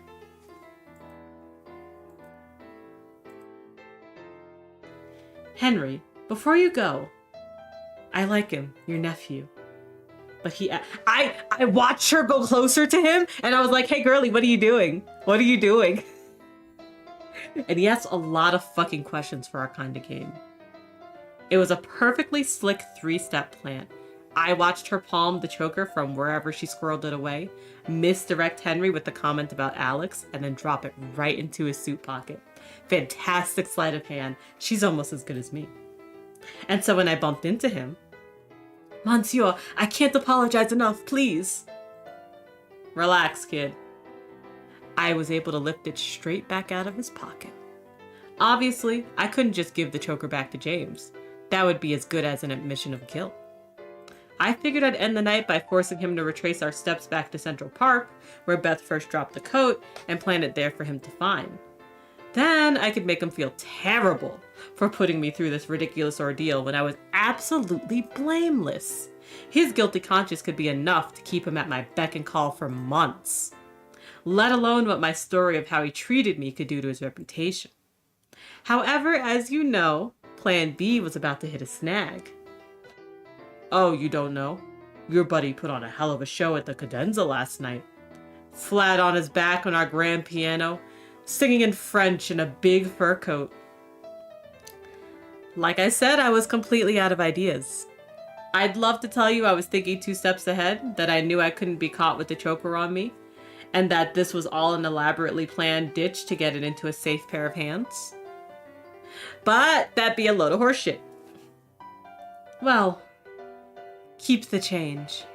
And he does not say this in a French accent. He says this in his actual real accent, which is like English. Like English, right? Like London English. The truth is, sometimes even if you can't win, you can still stack the deck for someone else. And if that was the only move I had left, why wouldn't I take it? Besides, I didn't think anyone else really deserved to keep it, you know? It didn't suit me anyway. Then it was time to face the music. Bastard. That's enough. Or not, as it turned out. This guy. I didn't know he was gonna be here. He doesn't seem like he'd be very good at poker, to be honest. Most of the time, he's way too easy to read. Then again, he does keep surprising me.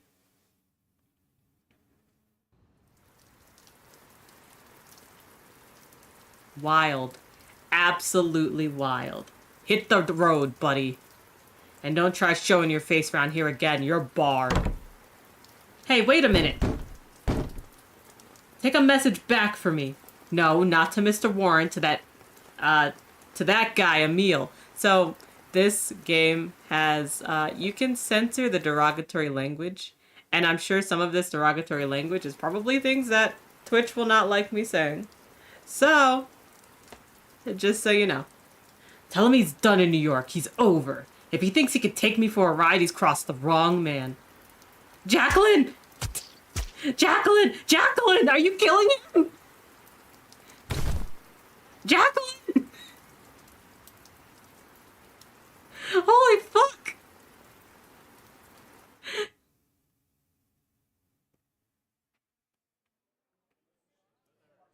Okay. That's where I'm gonna end on this demo for today.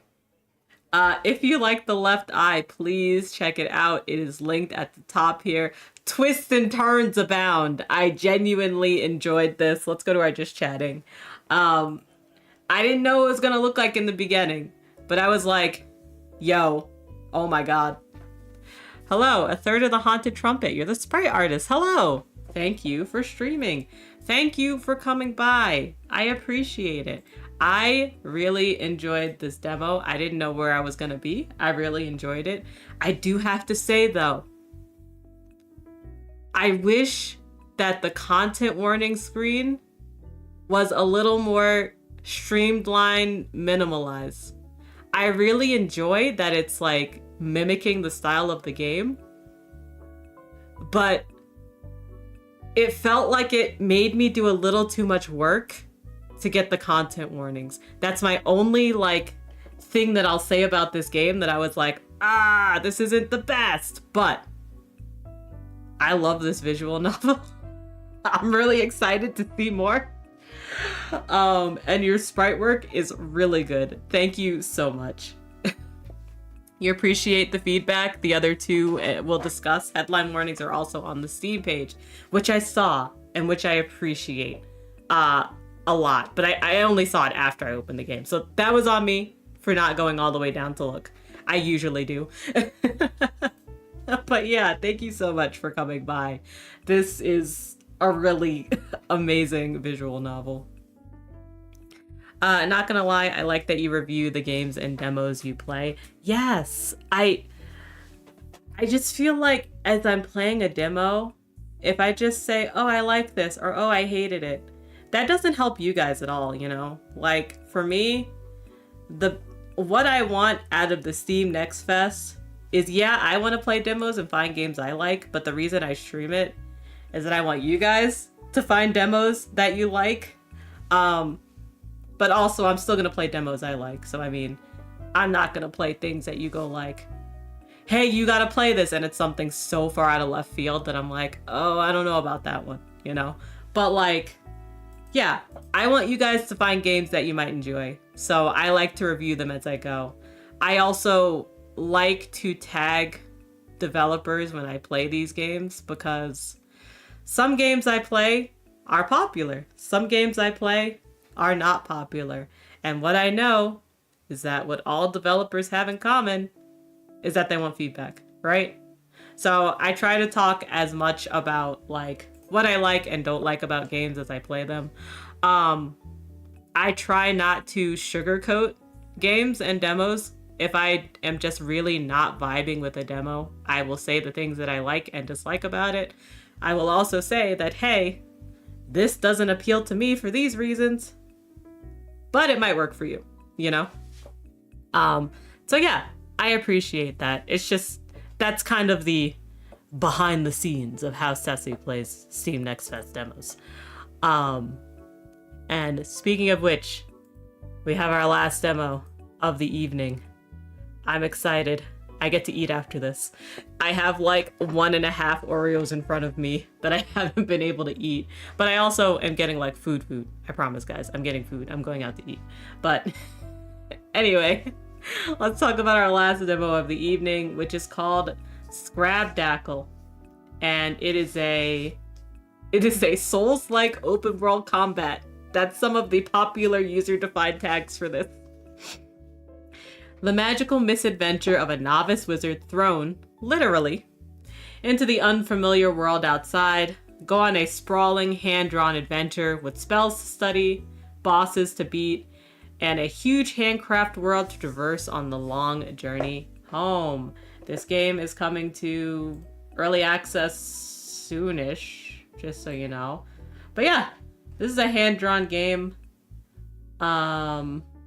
It's got a Souls-like, Zelda-like, Metroidvania influences. Oh, excuse me.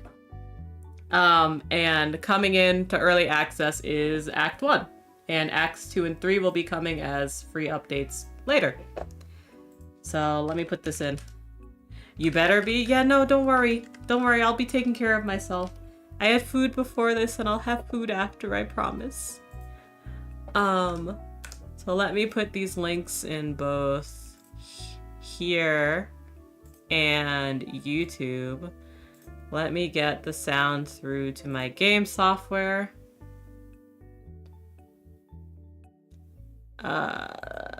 There we go. Okay, and then let me full screen it. There we go. And let's switch over. Tell me if the volume sounds okay, if it's too loud, too soft, and I'll adjust.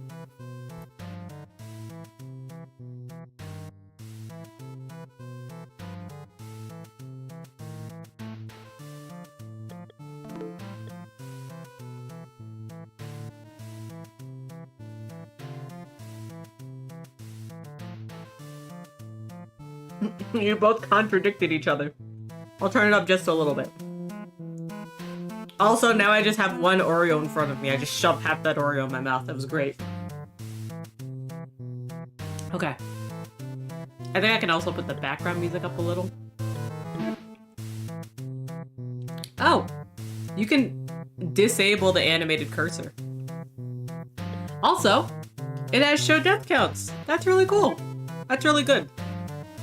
Let me see what the keybinds look like. Am I using enter for anything else? For the minimap? Okay. Let's use space for the minimap. We'll use enter or accept. No. Wait, hold on. Maybe it's because of this. Okay, so what if I made this enter? Okay. And then what if I made this enter? Oh. Guys, I hate that. Can I complain? Can I complain? I'm not gonna complain too much. I really love that this game allows me to keybind. I have a very particular keyboard setup in which I have a split keyboard. I wasn't really trying to use space for accepting. I was trying to use enter. But it's fine. It's fine because I can cast spells using enter. So I'll make the rest work. I don't understand why space is here. Why this is here for me to keybind if I can't keybind it. But this is a demo. This is a demo, so you know.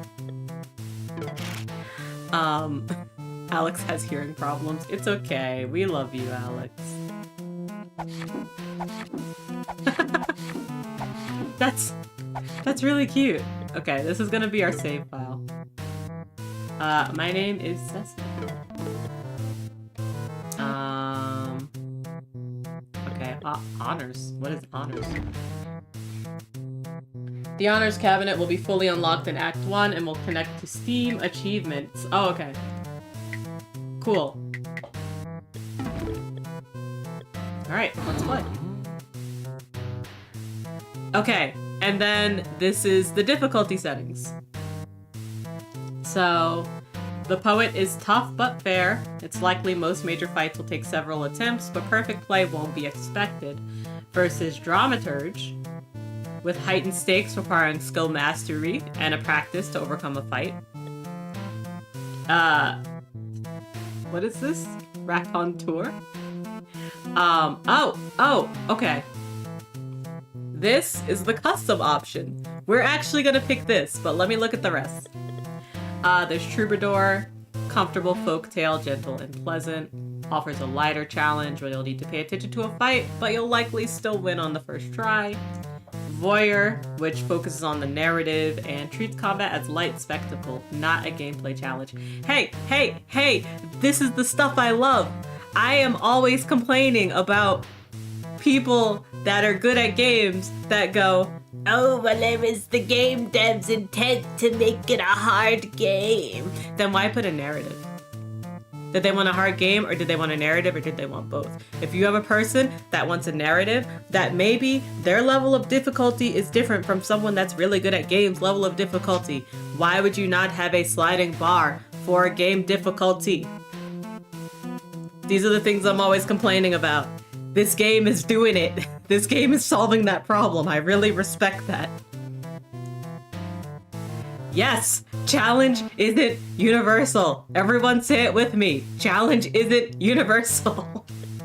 Oh, I'm so happy about this. Okay, like, look at this is. Yes, it is a little more work for a dev to make this work.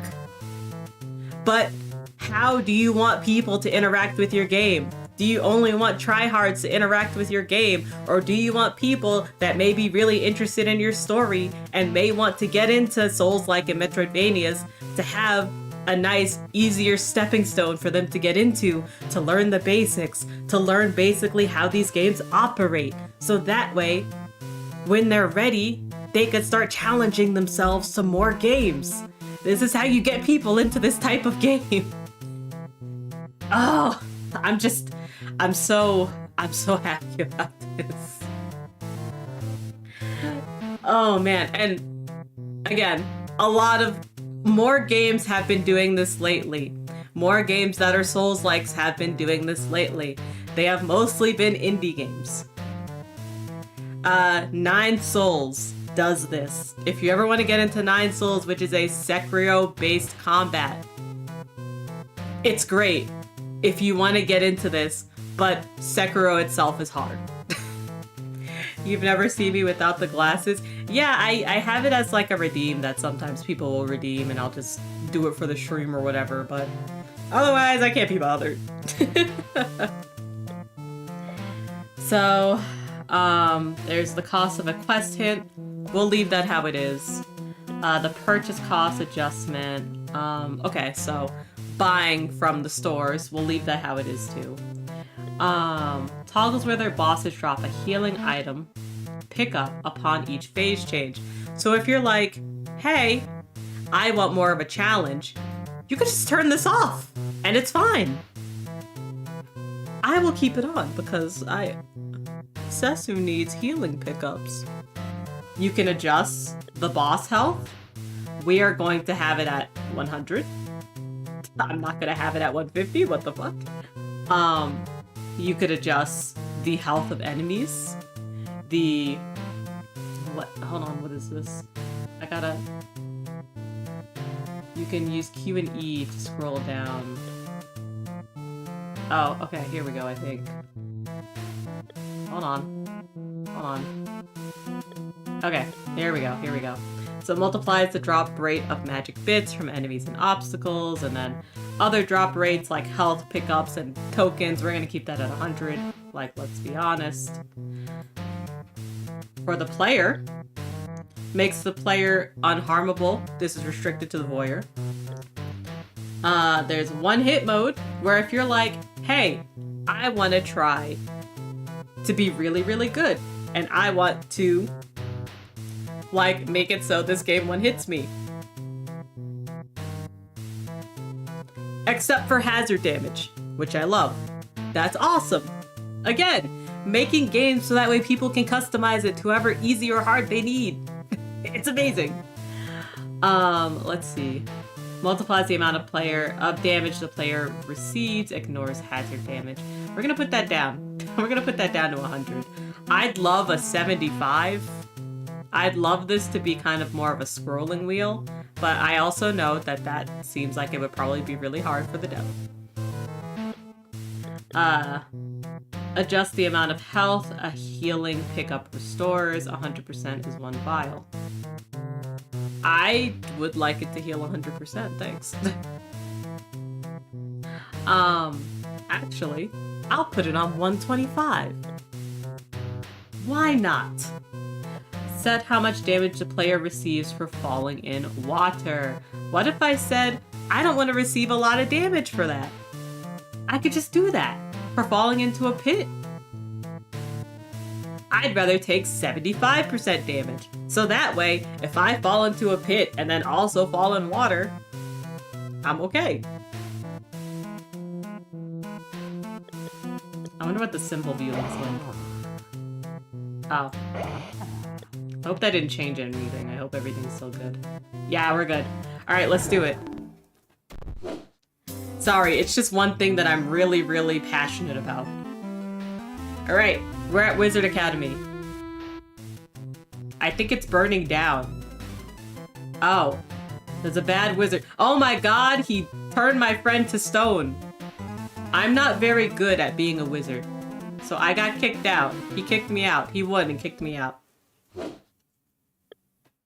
And now here we are. Can I talk about how much I love the loading animation? That was really cute. Okay. Let's see. Open tasks. Blue's task roll. If your name isn't Blue, don't read this. That means you. Long-term goals. Find a way back home. Retrieve missing wand. The wand's gotta be somewhere. What to do, what to do. Look around on my own or try my luck with the, locals. I was thrown right out of my dorm window into the junk heap. The academy's just west of here, but I'll have to find an entrance. Although, come to think of it, I did memorize the academy's nexus coordinates. If I found another nexus of power, I could warp back from there, too. Observational data. If I find... I ought to keep notes of what I found here. So, like, the junk heap. And then there's notes to self. Places of power are good spots to collect your thoughts and get your bearings. Keep practicing your handwriting in your notebook in case you ever share it with anyone. Fine to keep these notes private and messy, though. Alright, let's go. We've recovered the scrying glass. Study interesting targets marked by a green magic glow by holding right-click to log new entries, then tab to open your academy notebook and review them. Okay. Oh, there! That was... Oh my god, I fell in the water. Press E if you like, I won't bite. Hey, bro. Must have some lump on your head after a drop like that. Try using R and F or the mouse wheel to navigate choices if you like. How do I use the mouse wheel? It didn't scroll. Haven't spent much time outside the academy, have you? That's what they say about wizards, always with their heads down. Ah! Sorry, I took a bite of Oreo. Hold on.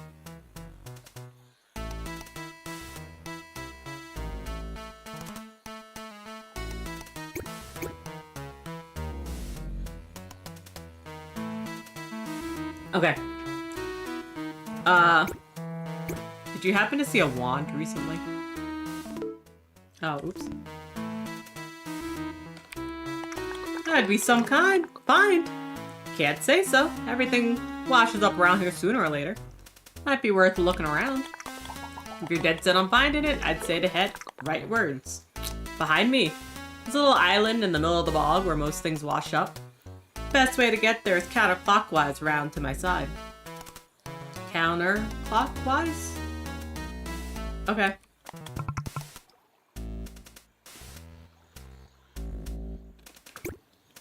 Where is this again? Oh.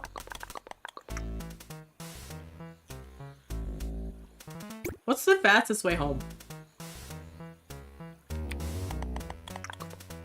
Ah, you really lost it, huh? With it being right behind you and all. Yeah, an entrance. There was something of a bridge around here, but it's looking pretty smashed up today. I'd say you make for the Ducklands. Up and right from here. Do you mean northeast? What? No, it's up and right. Don't go using no made-up wizard words on me. I've seen my share of maps before.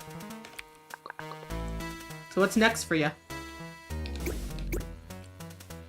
Gotta go find that wand. Suppose so. It's somewhere rightwards. I'd bet my muck on it. Good luck to you. Hello, this blue sign is a note from the developer with some general information. Okay. This means interact. You can also use the mouse wheel or R and F. When you have a few response options, which is convenient. I have 2 things to say. Extremely, thank you for noticing. All conversations in Scrabdackle are exitable. You can walk away from any conversation at any time. Even this one. If you want to stop playing, you can just go for it. Otherwise, here's some general info. Right click, tab. Okay. Once you found more spells, you can left click. You can backspace. You can press space. What's there to do around here? You'll mostly have to explore. You'll need that wand, though. Okay, I can just walk away. Just like that. Good luck!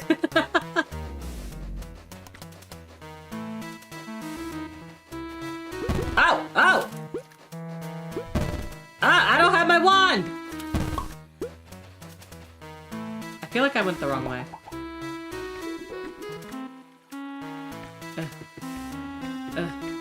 What the fuck? Wizard. School wizard. You can't get there. The bridge is out. Go, school. Good luck with that.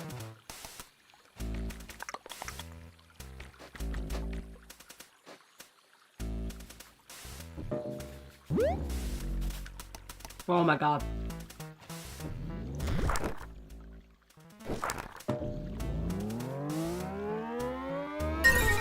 Yeah, I got him.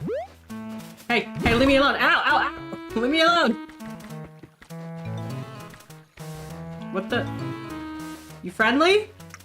Oh, god, you're friendly. Okay, okay.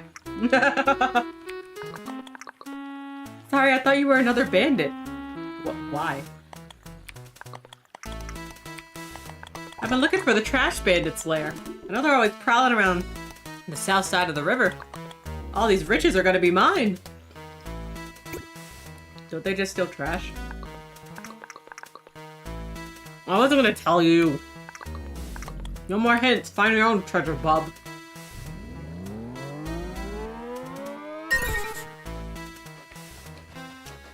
Let's grind him. Okay. What's this? What is this? Oh, a save. Memory sealed.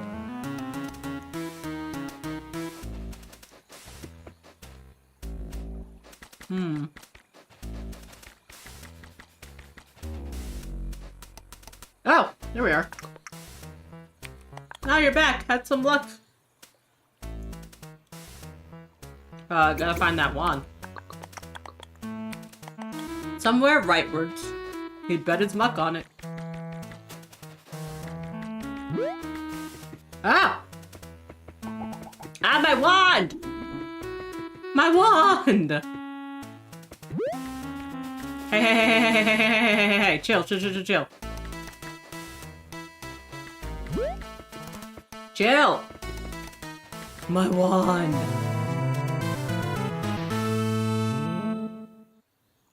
With this, you'll be able to cast Stratablast again. It is the only spell you know. Okay, we have ads coming up. I'm gonna take an ad break. I'm gonna stretch and pee. Thanks for listening. You can take an ad break with me. Get some food, get some water, take a bio break, and stretch. Your body's gonna thank you for all those things, and I'll see you in 3 minutes. Thank you.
Okay, welcome back from the ad break. Thank you for sitting through the ad break. I really appreciate it.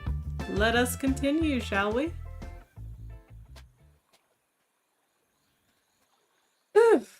Alright, let us proceed, because we got our magic wand. I am ready now. Hey, hey, hey, hey, hey, hey. Okay. Ow! Oh, a little guy! A little guy! What you doing? What you doing? He died. Oh, and I can sit. Wait, but if I save, the enemies won't respawn? Okay.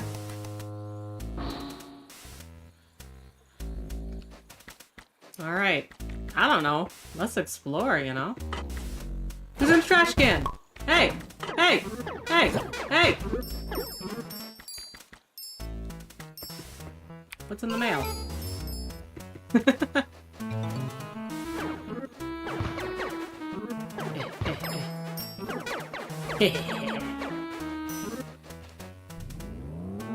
Wait, is that another duck? Or is that the same duck? Yeah, that's Peanut! What's Peanut doing? I think I have to get to him around. Oh, no. I've already got to him from the other way. This is the history of the local landmark Dusty Cave. You can't read most of it, since it's been plastered over with a notice. Cave closed until the dust mite cleared out. Enter at your own risk. Let's do a good deed, shall we?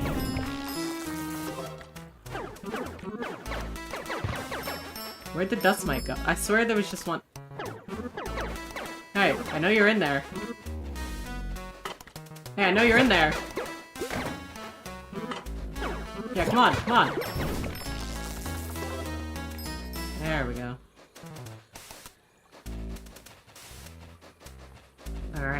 Alright, let's get them. Let's clear out the dust. That's a lot of dust mites. Oh my god. Feels like there's gonna be like a big dust mite, right?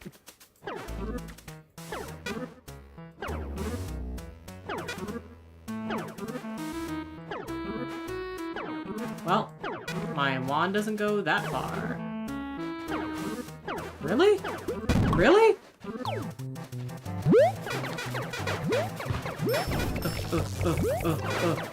I guess it was on by design. It was just funny. Oh, that's a lot. That's a lot of dust mites. Uh-oh. That's a lot of dust mites. Uh-oh. That's a lot.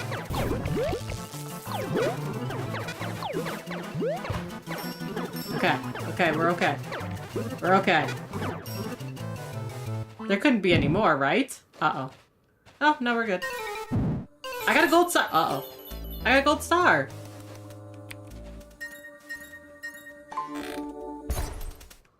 I guess these enemies won't respawn. Hey!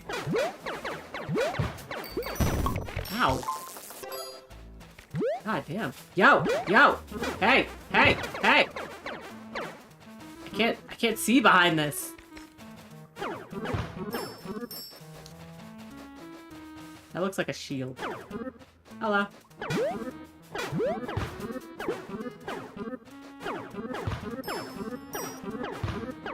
Alright, let's go. This is so satisfying to, like, move with. I can't jump, but this is satisfying to move. I got a new sticker! Flip through your binder and browse to discovered stickers. Click and drag them onto your notebook to decorate them. Stickers can be peeled and moved anytime after placing them. Okay. So is it just achievements? Let's... right there. Why not? I love it. Alright. I meant to return to the game. Okay. So we got our wand. We gotta get back to school. But, you know... it's been a while. Ah! Ah! Ah! Hold on. Okay, I'm ready. Oh, it went back up.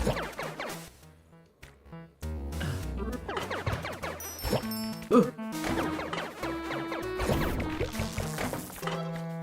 on, get me, you can't. Get me, you can't. Oh wait, that guy can though. Oh, he's fast. He's a fast fucker. Oh. He fell into the water. This game looks too cute to be hard. Yes! And yet! And yet!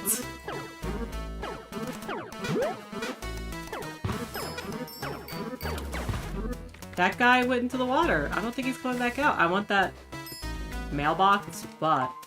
There we go. Okay, what's in the mailbox? Stuff! Alright, what's this? I haven't been this way yet. Oh, there's another sticker over there. That guy died. Well, it happens. What do you mean?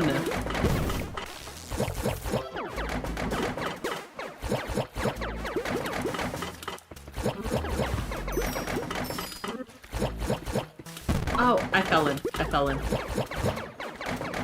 Oh, they're positional. They're to my position.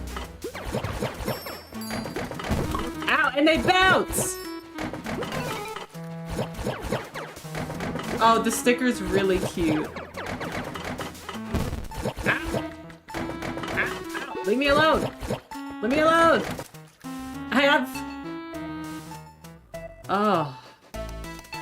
I have like no health. I'm gonna die. Oh! Yes. Thank you. Thank you. That guy died. We're just gonna go around this way. Because, you know, why not? Why not? Oh, there's so many dudes, though. I'd actually rather go the other way. I don't want to fight all those dudes.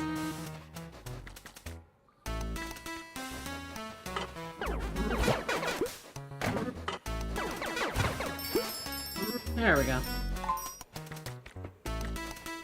And then I'm gonna go this way. I feel like I saved your caves.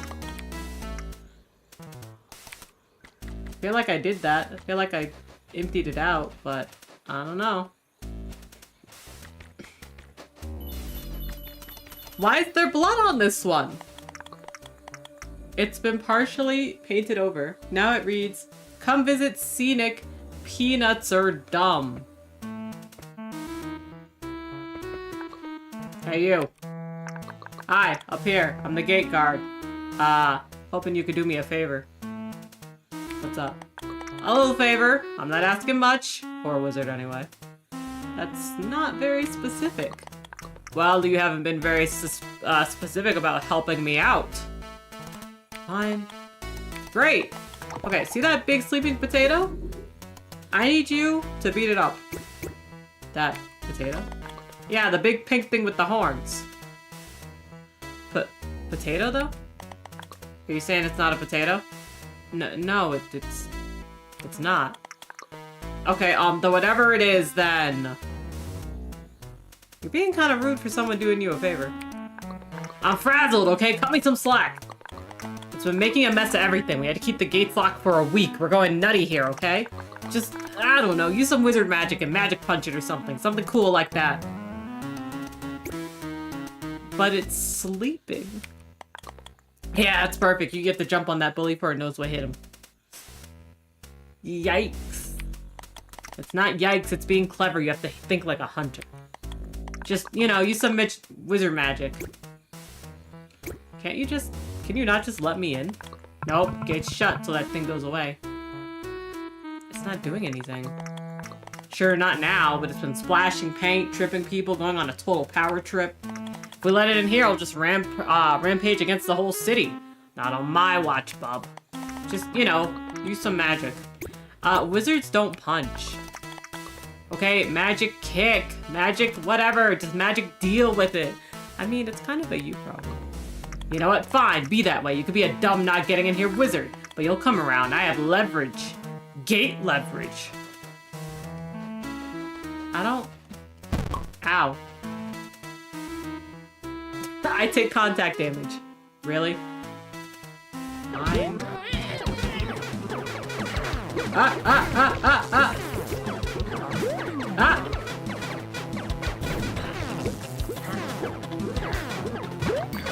Take that, you dumb. It's not a potato. Oh, thank you for the healing potion. Appreciate that. Yo! Hey!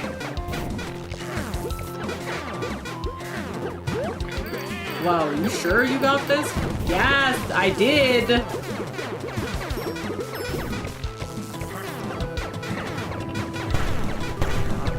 Oh!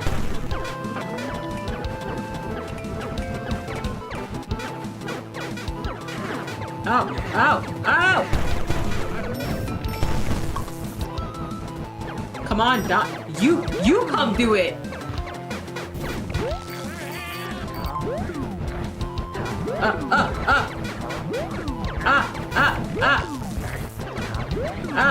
We're good, we're good, we're good.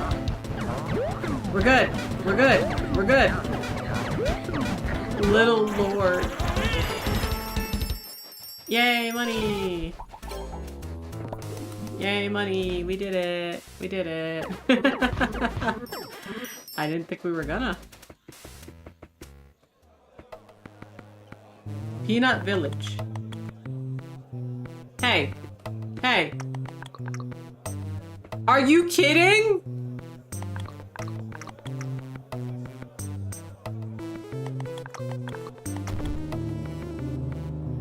Can I kill this guy? Can I kill this guy? Guys, can I kill this guy?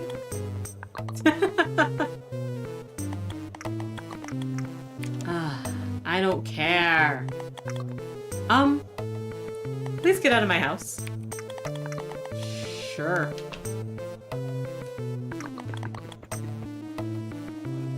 Like, oh, I did it all by myself.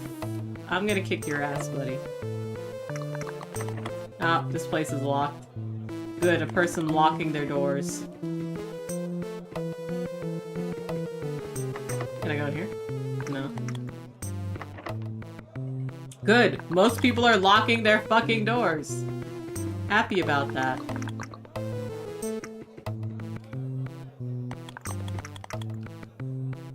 I thought someone wanted to talk to me, but apparently not. Bunch of whippersnappers. You got a problem, WizKid? No, not really. Y'all are just kind of assholes, but I don't really got a problem per se. Wait. This exit? Nah, we don't really bother guarding it. Okay, so that brings us into the old city, which is dangerous. But if we go this way... The visitor center! It's for me. I missed. Welcome, traveler, or should I say, explorer in the ranking. I always recognize a new face, and let me say, you're no local peanut, first time visiting town. Yeah, I don't get out much. Oh, nothing to be ashamed of. Wizards rarely stop by. Just the way it is with all those magic studies you do. Although personally, I wouldn't call myself much of a wizard if I hadn't traveled far and wide across Scrabdackle. Okay, I'm a little butthurt by that. Sure, but can you cast magic? Oh, not at all. But are you really learning the nature of the world if you're not out there in the nature of the world? Fret not, you're in luck. C's always looking for junior explorers, and you seem to be looking for adventure. See what? Oh, it's an acronym. B, the Scrabdackle Exploration Society. Isn't that sus? Well, if you only focus on the wrong letters, sure. Language is also an adventure. I love that, actually. So what do you say? Ready to embark on a explorer's journey and see the world? I don't have any money. Forget money, we're a volunteer group. All you need is a thirst for adventure. There is a mandatory donation for any directions we offer. Yes, we do accept magic bits. And if you happen to run any expenses or anything of your kind, it's kind of a, you know, pay your own way. So what do you say? Ready to embark? What do I have to do? Explore! We've set up sea kiosks, but there's a big world out there. Plenty of local tips we haven't had a chance to follow up on. If If you're on board, we can point you in the right direction for your own travels, and you can help us look into these rumors. What do you say? Sure, I guess there's no harm. Wow, that's the spirit. Oh, our first wizard recruit. And what do you know? You're all signed up just like that. That was fast. Honestly, I wrote you down before you even got to the desk. Anyway, sorry about that, but hey, if you're looking for directions or sites to see, you got an all-access pass now. But before I get too ahead of myself, let me set you up with our official membership badge. Now then, ready to explore? What's the latest? Great, thank you for your generous and mandatory donation. Here's a fresh one. Heading to the academy. Bit of a challenge. There was a magical attack of some kind. That's all we know. Doesn't seem to be a way in. At least not without any wizard magic. That's what I got. Want to hear another? No, I'm good. Don't forget, adventure is out there! Oh. Boots for sale. I could Is that some kind of wizard? I could probably use some boots. Hello. This the boot shop? You, my friend, appear bootless. I'm doing okay bootless right now. Are you? Because you look to be a little on the slow side. You're as fast as you can be for one without boots.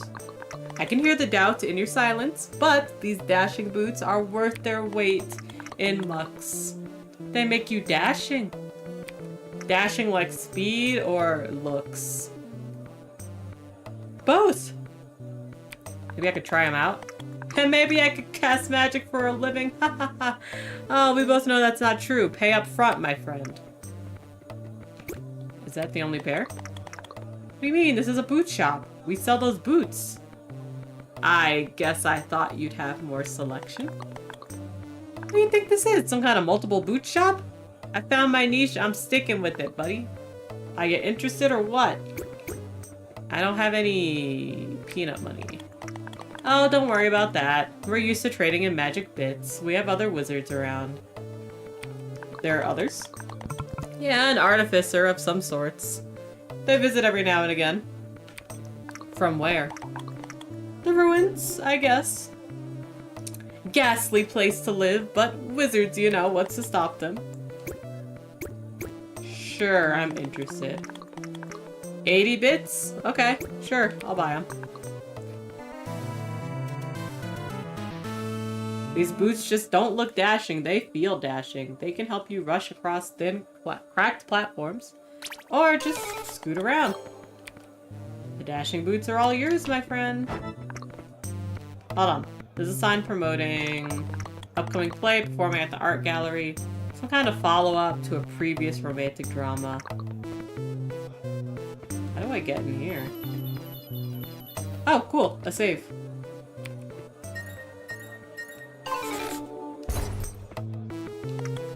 Oi! Wizard! Those things always float! It's a natural thing. There's raw magic here. Well, I'm keeping my eye on you. I don't mind wizards, but lots of nuts don't trust them. You just watch yourself. I'm fine with you, but watch it all the same. You don't sound fine. Oh my god. I have plenty of wizard friends. But the others, they have their eyes on you.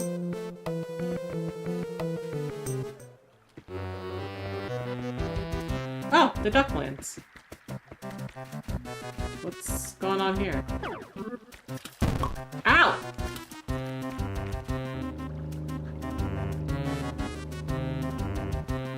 Oh, I fell in the water. That's what's going on. Oh, the dash would probably be helpful. Yo. Which way to the academy from here? Over that bridge, past the spikes. Alright, give him a blast. Whoa! Wowee!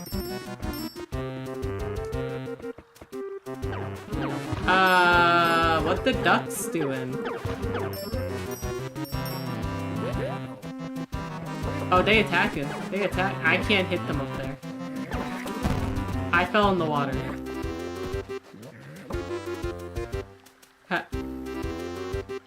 Hello? Hello?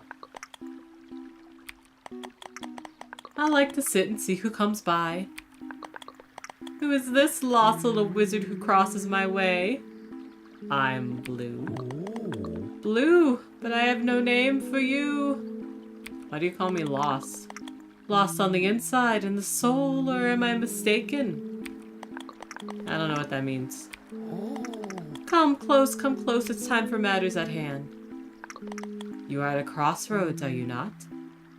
I mean, literally, yes. Not northwest or south, no. Oh, to think so small. Make your point. I'm a watcher, a wanderer, a world walker.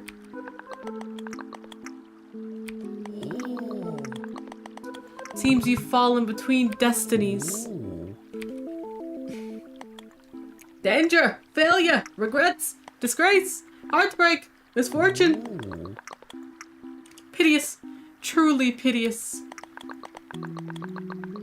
I think I could just walk away from this guy. I can. Oh, he's gone. I guess we're good. This is the ducklings.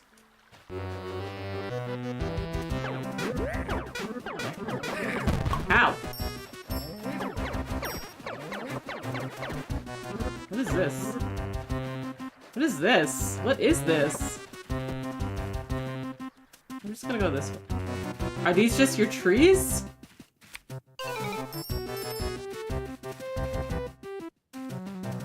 Oh. Oh!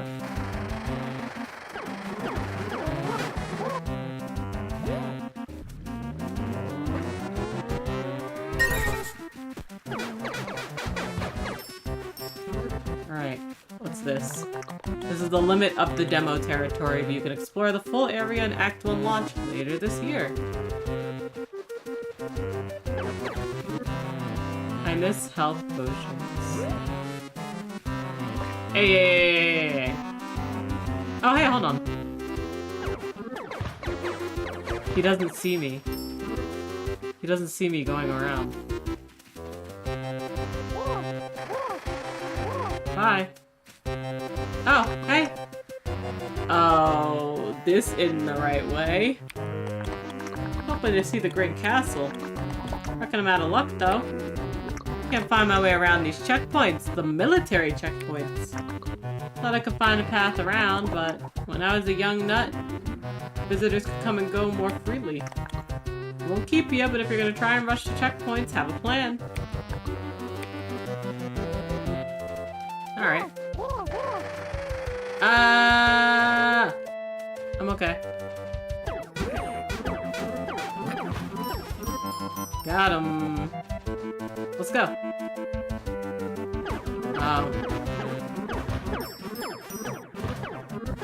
Okay, it looks like I can just go through. They don't see me destroying everything. Okay, now they see me. Bye, guys.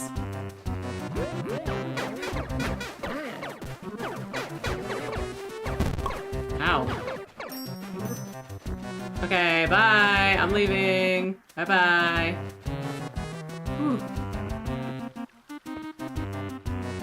What's this guy doing?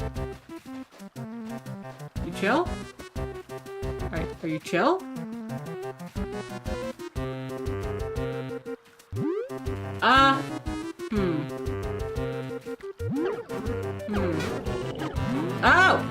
Sorry, sir! Okay, they chill until I attack them.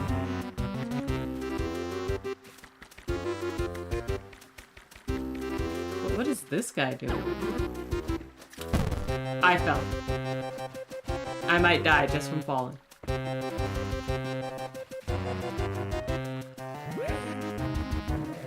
Bye, guys. There's so many ducks. And frogs. There's so many frogs and ducks. Alright. Progress saved. I think I'm going the right way. No, I think I'm going the wrong way. I think I gotta go this way. No, this is the way I came from. So I guess I go this way. Then I go this way. Then I go through here. Then I go through here. Ow! Ah! Ow! Can't go that way. Okay. That guy's dead. Let's keep going.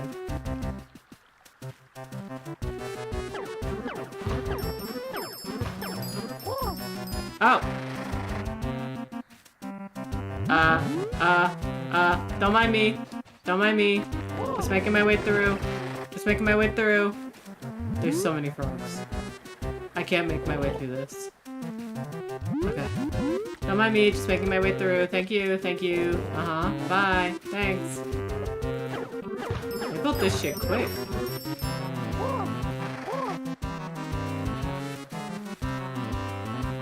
Okay, let's go this way. Oh, hello! Hello, you dear wizard! Looks like you're desperately in need of fulfilling entertainment, am I right? Look no further, GameNut's patented moat golfing experience is here. Can you put a harmless dust moat into the goalpost? Can you clear all 6 patented golfing courses? Can you, yes you, beat the official moat golfing experience high score? Only by throwing your hat into the ring can you discover these answers and more. Moat golf for short. Very clever marketing, right? Haha, my friend, we could just call it moat golf. The new and improved experience is simply one of a kind. Curious? I know I would be. It's gonna be 3 knucks. Yeah, I don't have knucks. Oh, come on, are you kidding me? My first customer and they can't pay? I really need this thing to take off. You got any other liquid assets? The hat looks like it'll sell. What do you got to trade? I got bits. You know what? Sure, it's a deal. Could probably pawn these off. 12 magic bits around. It was 3 knucks. You don't have real money, okay? I'm trying to meet a middle here. How do you play? Simply a premise. I've gathered up some rare albino dust motes, and it's your job to dunk them into the gold pool. Quite docile. Won't hassle you unless you're close. I trust you. Huh? Any emotes that leave the course will explode. I think I get it. I'll have a try. If you want a free practice, go for it.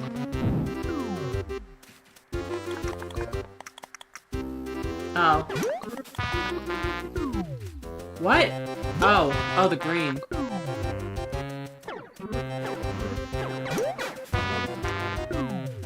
Bro, what?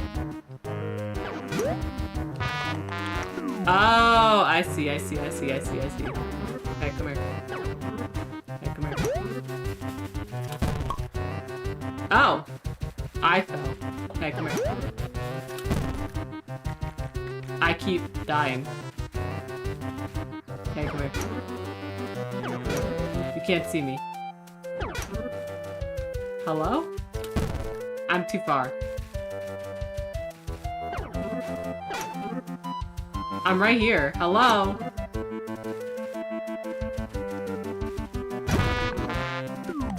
Ow.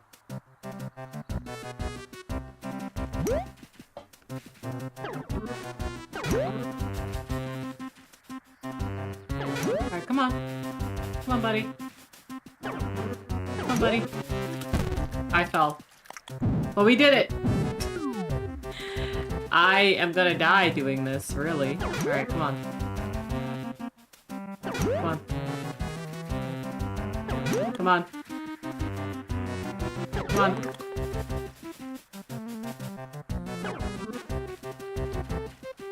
Come here.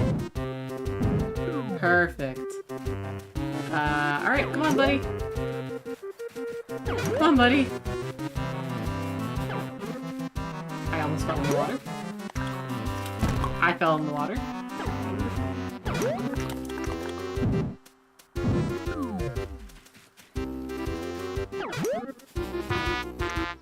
Oh. Okay. Here. Oh. Ow!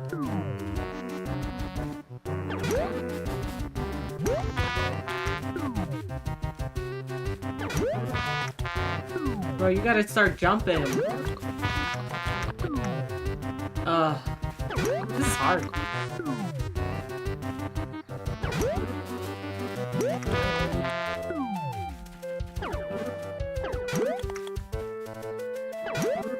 There you go. Come here. Come here. Come here. Come here. Come here. Yeah. How do I do this one? Here, come here. Yeah.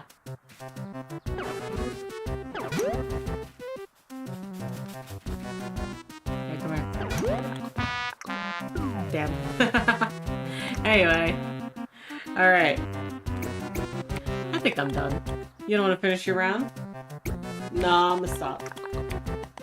Alright. The customer's always wrong. I think he said always wrong. Oh, never wrong. Let me just give the old quitter lover here a yank. Don't worry, the patented experience will be here if you want to play again. So, there's a lot here, but this is Scrabdackle. If you like silly games, but also like hard games, this is the one for you. The hand drawn is amazing. It is difficult, but you can adjust the challenge at any time, which is really, really nice, you know? I really appreciate that. And yeah, that's the vibe. That's Scrabdackle. So let's go right, just chatting.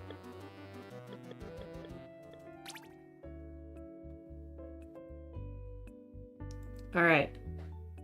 Thank you so much for hanging out with me today. I really appreciate it. Thank you all for coming by and, you know, with all your busy schedules to check out my streams this week and check out all of the different demos. It was really nice. I am going to sign off for today because we did a lot. We did... How many demos did we do this week?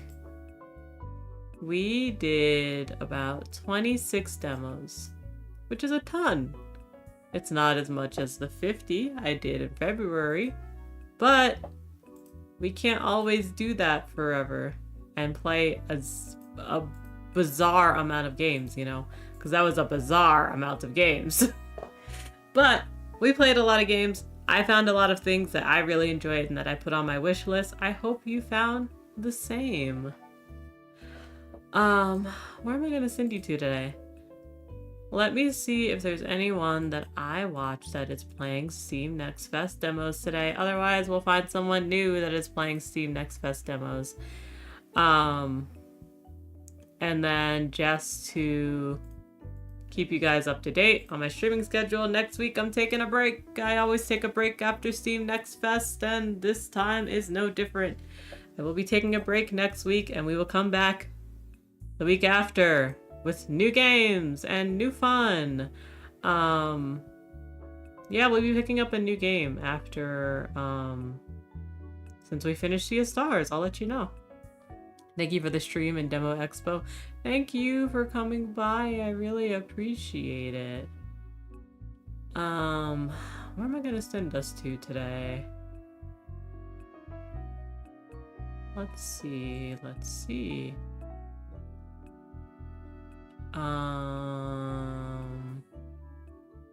What is this person playing?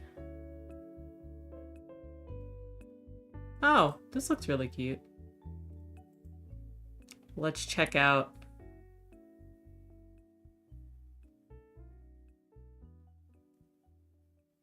some of this person and what they're doing.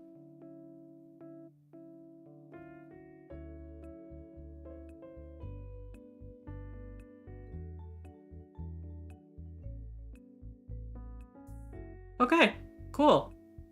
Yeah, we'll go say hi to this person. We are going to say hi to Ephemeral. They are an owl VTuber. They're playing a really cute frog game right now. And they are raising money for the ACLU. So, thank you so much for hanging out. That's how we're gonna go say hi to. If you are a subscriber, thank you so much for subscribing. I really appreciate all of the support that you have given the channel. It's really nice and you're really appreciated. Thank you so much. And here's your raid message. If you're not a subscriber, that's okay. You could have been anywhere else on Twitch and you decided to be here today with us, watching games. I really appreciate it. Thank you. Here's your raid message. I will see you the week after next. Please take care of yourselves. Make sure you get food and water and that you stretch and that don't hold in your pee. Always go pee, okay? Other than that, remember it's cold season, it's flu season, it's COVID season. Please take care of yourself. Consider wearing a mask. Consider washing your hands. Consider getting your COVID and your flu shot. All of these things are going to help you stay healthy because I don't want you guys to get sick. And otherwise, I will see you next time. Thank you so much for hanging out today. YouTube, thank you so much for hanging out today. I really appreciate you guys. Have a good rest of your evening. Bye-bye, you all.